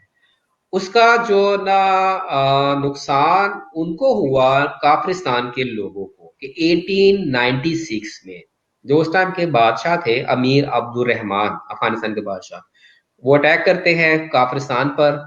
लोगों को पास कोई चॉइस नहीं है, या जंग करें या इस्लाम हम्म। कबूल करें या वहां से माइग्रेट कर जाए। तो मेजोरिटी जो है उन्होंने इस्लाम कबूल कर लिया। इलाके को भी इस्लाम कबूल करवा दिया गया क्योंकि अब वो काफिरिस्तान नहीं रहा, उसका नया नाम नूरिस्तान हो गया, लैंड ऑफ द लाइट। और कुछ लोग जो है वहां से माइग्रेट करके कैलाश में आ गए, यानी कि बम्बोरीत में एक गांव जो है वहां पर आ गए। ठीक है, वहां पर उनको ना शेखंदा उसको गांव को कहते हैं। इसी तरह रंबूर में एक गांव में आके उन्होंने पनाह ली, तो उस गांव को भी शेखंदा कहते हैं। नया नाम, पुराने नाम मुख्तलिफ थे उसके। बाद में ये लोग भी खैर मुसलमान हो चुके हैं, वो सारे जो आए थे माइग्रेट होकर रेड काफिर के तौर पर, तो वो भी है ना सारे के सारे कन्वर्ट हो चुके हैं। लेकिन वो पहली इनके ऊपर जो है एक लहर आई थी एक्सट्रीमिज्म की, अगर ब्रॉडर पर्सपेक्टिव में कैलाश को और इनके जो ना हम मजहब लोग हैं और हम अकीदा जो लोग हैं अक्रॉस द बॉर्डर। दूसरी लहर जैसे कि अभी जिक्र कर लिया, ज़िया पीरियड में आई थी कि ज़िया पीरियड में हालात ऐसे थे कि एक तरफ मुजाहिदीन है अफगानिस्तान में लड़ रहे, ईरान में इस्लामाइजेशन हो गई है, मतलब इस्लामी इनकलाब आता है, इस्लामिक रेवोल्यूशन। तो इस्लामाइजेशन का प्रोसेस जो यहाँ पर चलता है, तो उसकी वजह से उसके असरात जो है कैलाश पर भी पहुंचे थे, जिसका ब्रीफली अभी मैंने डिस्कस किया था। तीसरी लहर आती है 9/11 के बाद, कि जब 9/11 का इवेंट होता है, अफगानिस्तान को अमेरिका, जो भी वो सबके स्टोरी का पता है कि कैसे वो जंग 2011 के बाद स्टार्ट होती है। उसमें जो मेन कैरेक्टर अमेरिका के मुताबिक है वो ओसामा बिन लादेन है। और एक टाइम ऐसा आ गया था जिसमें कैलाश वाले खौफजदा हो गए थे। तकरीबन ये बात है 2008 के बाद की है, 10-11 के करीब शायद है। तो उसमें ये था कि मीडिया पर खबरें आना शुरू हो गई थी कि उसामा बिन लादेन जो है उसने अपने आप को कैलाश के जो काफिर लोग हैं उनके बीच में छुपा लिया है, बेस बदल कर। तो ये जो है उनके लिए बड़ी खौफनाक बात थी कैलाश के लिए, क्योंकि वो तो ऑलरेडी 4000 के करीब लोग हैं। अगर हम्म। वहां पर गाइडेड मिसाइल्स आते हैं तो मेरा ख्याल है कि कुछ भी नहीं बचता उनके लिए। अगर ये चीज सच थी। खैर ये मीडिया में चीजें आई, इसको बाद में कुछ ने डिनाई भी किया।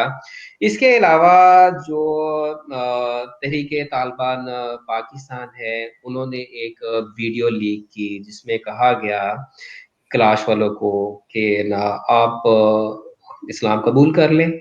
और दूसरा, अपर चित्राल में एक कम्युनिटी रहती है इस्माइली, या जिनको हम आगा खानी भी कहते हैं, उनको भी कहा गया कि आप अपना अकीदा दुरुस्त कर लें, या बाद में बाकी थ्रेट ही दिया गया कि या फिर हम आपको देख लेंगे। लेकिन उस टाइम ये हुआ कि ना, सबसे पहले जो रिस्पॉन्ड किया उस टाइम के जो अपोजिशन लीडर थे इमरान खान, उन्होंने कहा कि रियासत को उनकी हिफाजत करनी चाहिए।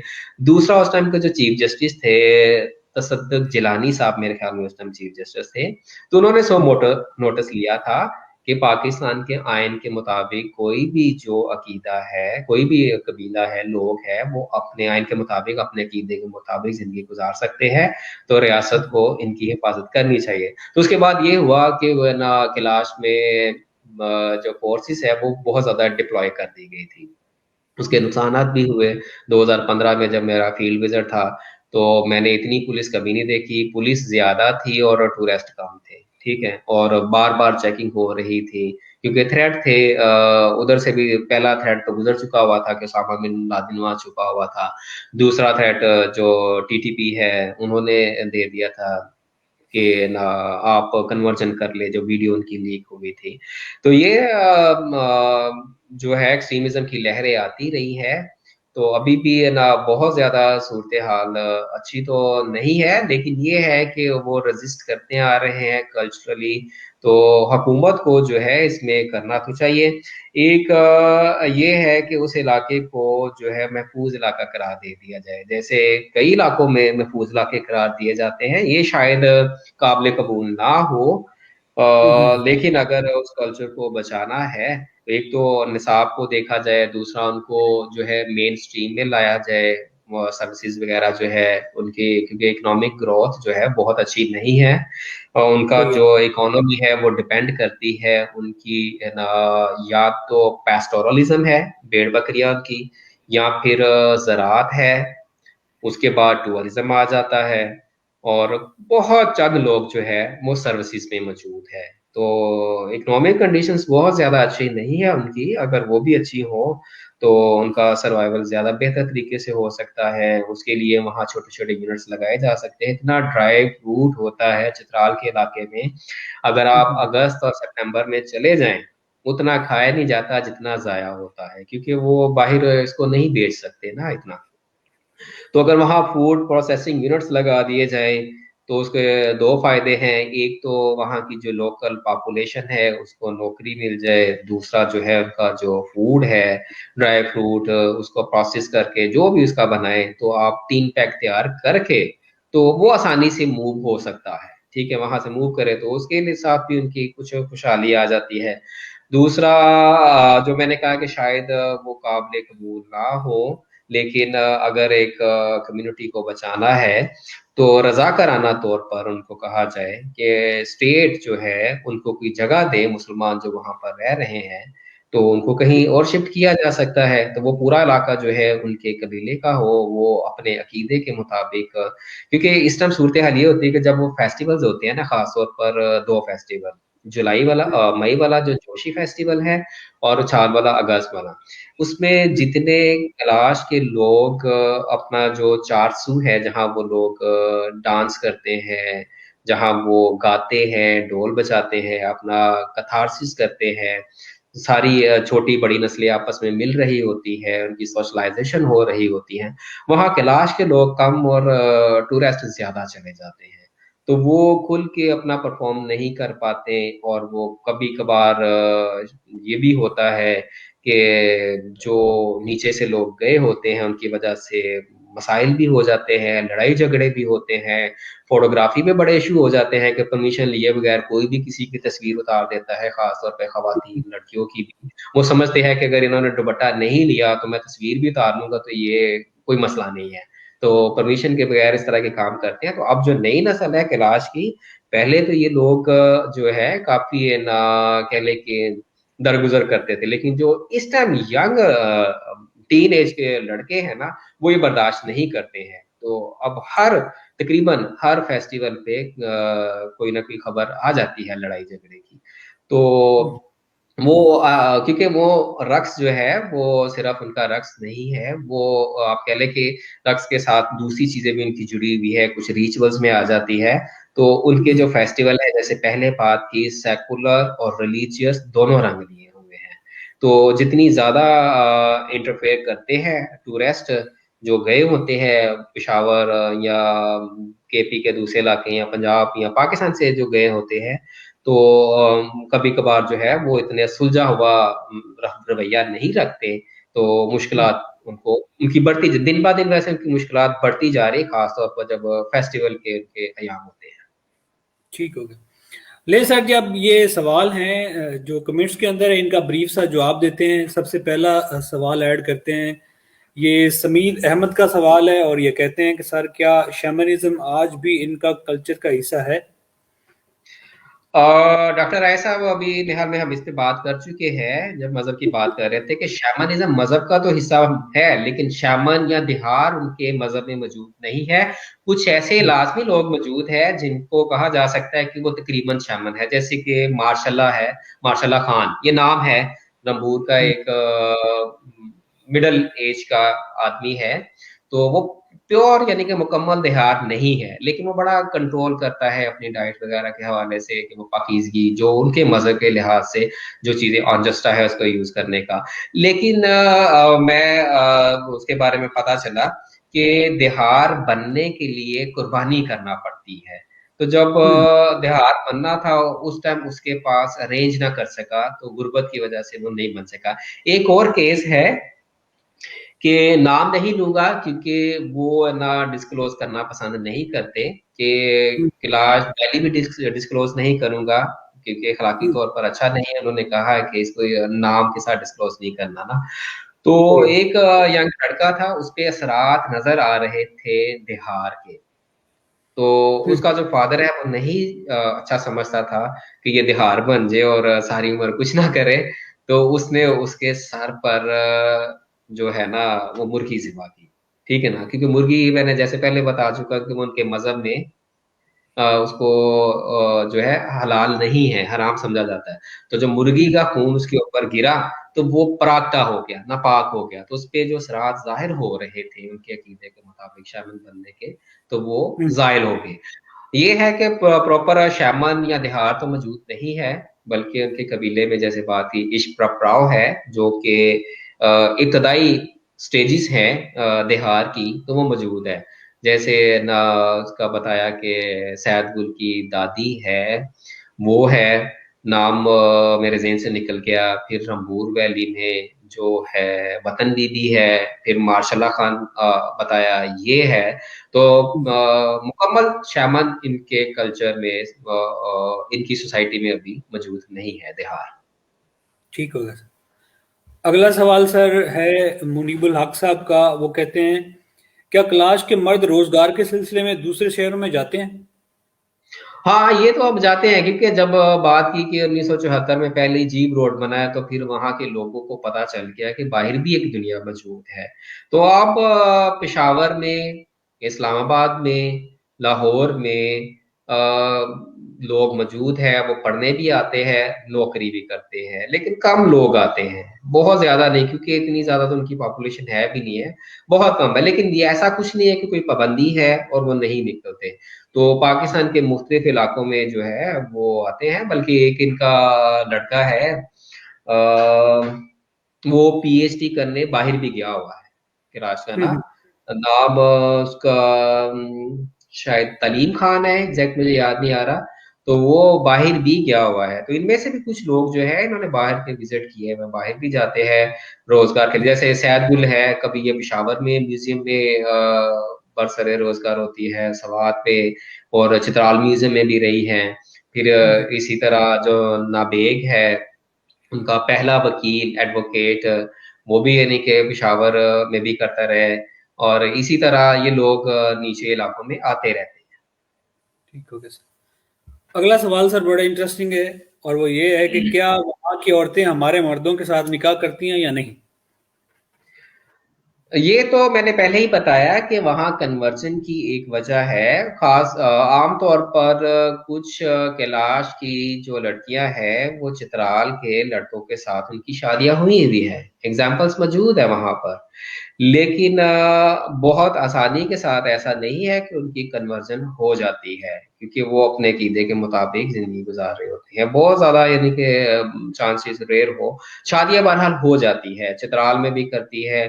और बाहर बहुत कम केसेस हैं कि उन्होंने जो है चित्राल से बाहर की हो, चंद एक है, कम केसेस हैं, रेयर केसेस हैं।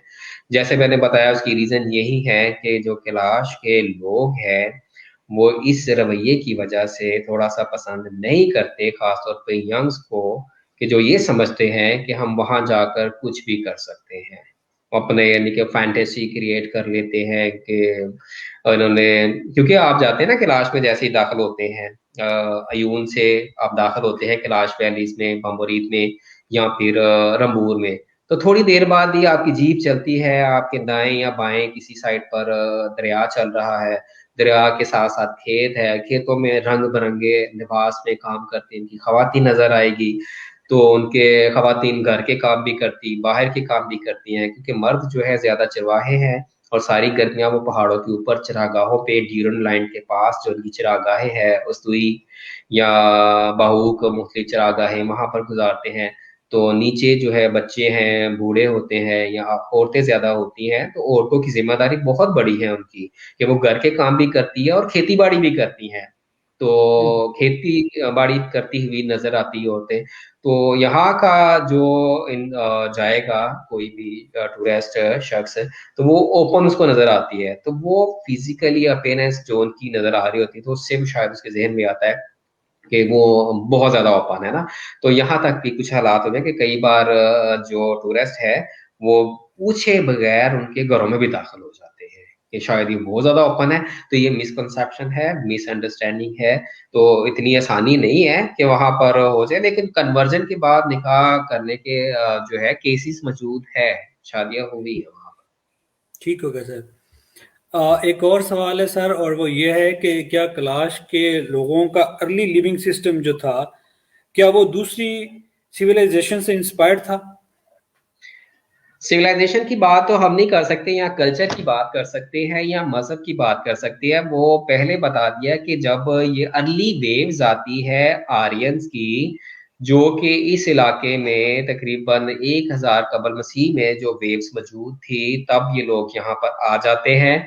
बाकी वेव्स तो गुजर गई मुख्तलिफ इलाकों में ना, कुछ ईरान की तरफ से ली गई है, कुछ जो है ये पेशावर वैली में आ गई है, वहां से फिर वो इंडस वैली का जो इंडस बेसन है वहां तक पहुंचती है, बाद में गंगा जमुना की तरफ भी मुड़ जाते हैं ये जो वेव्स हैं।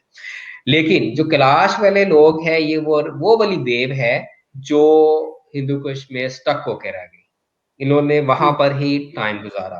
तो इसी वजह से इनके ऊपर हमें दूसरे मजाहब के असरात मिलते हैं कम है। इसी वजह हम्म। से हमें इनकी सकाफत जो है किसी काफी हद तक जो है अगर सरवाइव की है, तो उसकी वजह यही है कि इनकी ना जियोग्राफिकल आइसोलेशन में ये रह रहे थे, कि तन्हाई में रह रहे थे। और जेनेटिक पोल जो इनका इतना मिक्स नहीं हुआ, जो इतनी ज्यादा बाहर शादियां नहीं हुई, इसकी वजह भी यही है कि वो उन वैलीज में स्टक होकर रह गए थे और वो सदियों से वहां पर रहे हैं। ठीक है, जब तक सड़क वहां नहीं पहुंची, टूरिज्म वहां नहीं पहुंचा, एजुकेशन मीडिया वहां नहीं पहुंचा, तब तक तो वो अपनी वैलीज में रहे हैं। तो नजर नहीं आते इनके असरात जो है किसी अलग, ये जो सिविलाइजेशन वाली बात है तो वो कोई असरात नजर नहीं आते हैं। आर्यन सिविलाइजेशन अगर आप कहें तो वो वाली तो मौजूद है, अर्ली वैदिक पीरियड या ऋग वैदिक पीरियड जो है वो मौजूद है, उसके असरात है। ठीक हो गया सर। सर जी, आज के प्रोग्राम का आखिरी सवाल आपके बड़े प्यारे स्टूडेंट का है, और बहुत प्यारे अच्छे दोस्त का है, और जीशान रशीद साहब हैं, और उनका सवाल ये है कि sir, what is your point of view about the future of Kailash people? अच्छा, अगर इसके ना फ्यूचर की बात की जाए तो मैं ना एक मिक्स किस्म का यानी कि रिव्यू मिलेगा, लेकिन उसमें मिक्स में जो 50% से ज्यादा है वो यही है कि ये लोग रेजिस्ट करेंगे। ठीक है ना, ये लोग एग्जिस्ट करेंगे। एसिमिलेशन हो रही है, कल्चरल एसिमिलेशन इनकी हो रही है ग्रेजुअली, लेकिन साथ साथ ये हो रहा है कि जो इनकी नई नस्ल है, जो पढ़ी लिखी नस्ल है, और जो कन्वर्ट नहीं होते हैं वो बड़े स्ट्रोंग होते हैं अपने अकीदे के साथ। जैसे मैंने जिक्र किया कि पढ़े लिखे लोगों में जैसे कायदे आजम है, ये ना, मतलब हमारे वाले कायदे आजम नहीं, ये उधर अच्छा भी अच्छा। एक कायदे आजम है, ठीक है ना, जो शाहजवान का जिक्र किया कि बहुत अच्छा नॉलेज था। काजी खुशनवाज के बाद शाहजहां के पास बड़ा अच्छा नॉलेज मौजूद था। उनकी वफात 2-3 साल हुए है होगी। तो उनके बड़े बेटे हैं, पढ़े लिखे हैं, कायदे आजम, वो बड़े प्रोग्रेसिव है, उन्होंने अपनी बेटियों को भी पढ़ा रहे हैं। और एफएससी से आगे उनकी बेटियां चली गई है, पढ़ रही है, चित्राल में जाके पढ़ती हैं। फिर चित्राल में आपको एडवोकेट भी मिल जाता है, सैयद गुल आर्कियोलॉजिस्ट है प्रोफेशनल। फिर जो है एक बम्बोरीत का है, वो लड़का एमबीबीएस कर रहा है, लेकिन साथ साथ ये अपने अकीदे के साथ जुड़े हुए हैं। और मुझे लगता है कि ये वाली जो नस्ल है आगे चल के कुछ रिफॉर्म्स करेगी अपने कबील। जैसे उन्होंने अपने काजियों से बात की कि हम तदफीन का खर्च कम कर लेते हैं, तो वो नहीं माने। लेकिन जब यही वाली नस्ल जो है थोड़ा सा बड़ी हो जाएगी तो शायद ये इस चीजों पर सोचे कि अपने जो है वो अपने सर्वाइवल के लिए क्या करेंगे। साथ फ्यूचर के बारे में ये है कि अगर स्टेट भी इनका साथ देती है, और जैसे कि राजा तिरी देवी है, मिनिस्टर थे, उन्होंने काफी इनको सपोर्ट किया, भुट्टो ने सपोर्ट किया, मुशर्रफ ने सपोर्ट किया। इस टाइम जो वजीरजादा है उसको मौजूदा जो सिटिंग गवर्नमेंट है केपी की और फेडरल, वो सपोर्ट कर रही है। तो ये एक जो है अच्छा साइन है कि इनका जो है ना तो ये राइज की तरफ है, ना ये डेक्लाइन की तरफ है, स्टैग्नेट से है। इसी सिचुएशन कंडीशन में शायद ये काफी देर गुजार लेंगे। तो एसिमिलेशन हुई है कुछ चीजों की। और खास तौर पर इनका जो सबसे बड़ा कह ले कि थ्रेट होता है, वो ये है कि जब कोई कन्वर्ट होता है, रिलीजन छोड़ता है, साथ ही वो अपने जितने जो मेजर सकाफती ट्रेड्स हैं, जो निशान इनके हैं सकाफती कलाश के, वो उससे भी तहीदस्त हो जाता है। यानी कि जुबान जो है इनकी कलाशा है, तो फिर वो अपना प्रेफर करता है ख्वारजमान बोलने की। या फिर जो है खवातीन है, जैसे ही मजहब बदलती है तो उनका जो एक आइकॉनिक ड्रेस है बड़ा वाइब्रेंट कलर का, या फिर उनका जो हेड गियर है वो जो है उसको इस्तेमाल नहीं करती, ठीक है ना, वो चेंज कर लेती है। तो ब्रोकबा जो है वो बी क्लास लोग ही हैं, मतलब ब्रॉडर पर्सपेक्टिव में कहे कि स्याह पोश है, स्याह काफर है, वो भी जो है प्री इस्लामिक पीपल ही है, जो यहाँ से मूव करते करते बल्तिस्तान, वहां से फिर लद्दाख पहुंचते हैं। लेकिन उनकी खवातीन जो है वो मजहब बदल चुके हुए हैं, वो बुद्धिस्ट है, लेकिन उन्होंने अपने कदीम कल्चर को भी साथ रखा हुआ है, जो कि पाकिस्तान के क्लाश के कल्चर में हमें नहीं नजर आता। कि यहाँ जब कन्वर्जन होती है, बल्कि अखूनजादा फखरुद्दीन अखूनजादा है, ये ना एक फोरम है लैंग्वेज का, इस्लामाबाद में उसके डायरेक्टर है, चित्राल से इनका ताल्लुक है, और अच्छे यानी कि रिसर्चर हैं। तो उन्होंने एक आर्टिकल लिखा था कि जो सबीर वैली है कैलाश में, जो कि कोई ना 80-90-100 साल पहले कन्वर्ट हो गई थी, लेकिन उनका कहना है कि वो 12-13 साल पहले तक भी वो लोग किलाशा जुबान बोलते थे। बाद में उन्होंने हल्फन कह दिया कि ये तो क्लाश दौर की काफरों की जुबान है, हम तो मुसलमान हो गए हुए हैं, आज के बाद हमने ये जुबान नहीं बोलनी है। यानी वो जुबान भी छोड़ देते हैं, हालांकि जुबान का तो कोई मजहब नहीं है। हाँ जुबान जो बिल्कुल। है वो तो सेकुलर है ना, वो तो ना जैसे कि मैं कहता हूँ कि क्या हम ना संस्कृत में कुरान पाक का ट्रांसलेशन नहीं हो सकता, हाँ या बिल्कुल। फिर जो है सबसे अच्छी जुबान जो हम कहते हैं हमारी अरबी जुबान है, कि अरबी में गाली नहीं दी जाती, ठीक है। हाँ तो वो जबान जो बिल्कुल। है एक सिर्फ टूल है इजहार का, तो वो भी छोड़ देते हैं। तो 50-50 है कि एसिमिलेशन भी साथ साथ होती जा रही है, लेकिन जो अगली नस्ल है वो ना उसको रेजिस्ट भी कर रही है। काजी जो है वो ना बैकवर्ड पे कल्चर दस्तूर पर है, और अगली जो ना जनरेशन है वो एजुकेशन के साथ साथ अपने दस्तूर के साथ जुड़ी भी हुई है। तो शायद हमें ना रिफॉर्म्स देखने में मिले कुछ अरसे बाद, और वो खर्चे वगैरह इस तरह के काम करें तो सर्वाइवल उनका जो है काफी देर तक रह सकता है। चले sir, thank you so much. और ये हमारे साथ जो दोस्त जुड़े हुए थे, ये बाकी जो सवाल आते हैं, जैसे ये नुमान मदर साहब का ये सवाल है, इसका जवाब हमने प्रोग्राम के शुरू में ही सर ने दे दिया था और बताया था कि वो एक ही खुदा के ऊपर यकीन रखते हैं। तो शायद नुमान साहब आपने प्रोग्राम जो है वो लेट ज्वाइन किया है। तो बाकी भी कई दोस्तों के जो सवालात हैं उनको हमने काफ़ी हद तक जो है वो ऐड किया है। तो अगर किसी का सवाल रह गया तो उसके लिए माजरत, क्योंकि सर ने कम्प्रीहेंसिव जो है वो गुफ्तगू की है, डेफिनेटली आपका सवाल जो है वो कवर हुआ है। तो मैं सर आपका बहुत ज़्यादा शुक्रिया अदा करता हूं कि आपने तबीयत ख़राब होने के बावजूद भी हमें वक्त दिया और बड़ी फ्रूटफुल डिस्कशन रही। जो क्लास के हवाले से लोग जानना चाहते थे उनको आपने काफ़ी हद तक जो है वो नॉलेज फ्राहम किया है। तो सर मेरी तरफ से, मेरी ऑडियंस की तरफ से आपका बहुत ज़्यादा शुक्रिया कि आपने हमारे फोरम के ऊपर जो है वो वक्त दिया। आपका भी शुक्रिया, और आपके फोरम से मैं ना कैलाश के जो लोग हैं उनका भी शुक्रिया अदा करता हूँ, जो इतना अरसा मैं वहां जाता रहा, उनसे सीखता रहा। तो आपका बहुत शुक्रिया प्लेटफॉर्म जो है वो मुहैया करने के लिए। Sir welcome. सर यहाँ से हम इजाज़त लेंगे और आप मेरे साथ रहेंगे। तो सब दोस्तों को जनाब बहुत शुक्रिया, और सब दोस्त जो हैं वो अपना ख्याल रखें, दुआ में याद रखें। अल्लाह हाफिज़।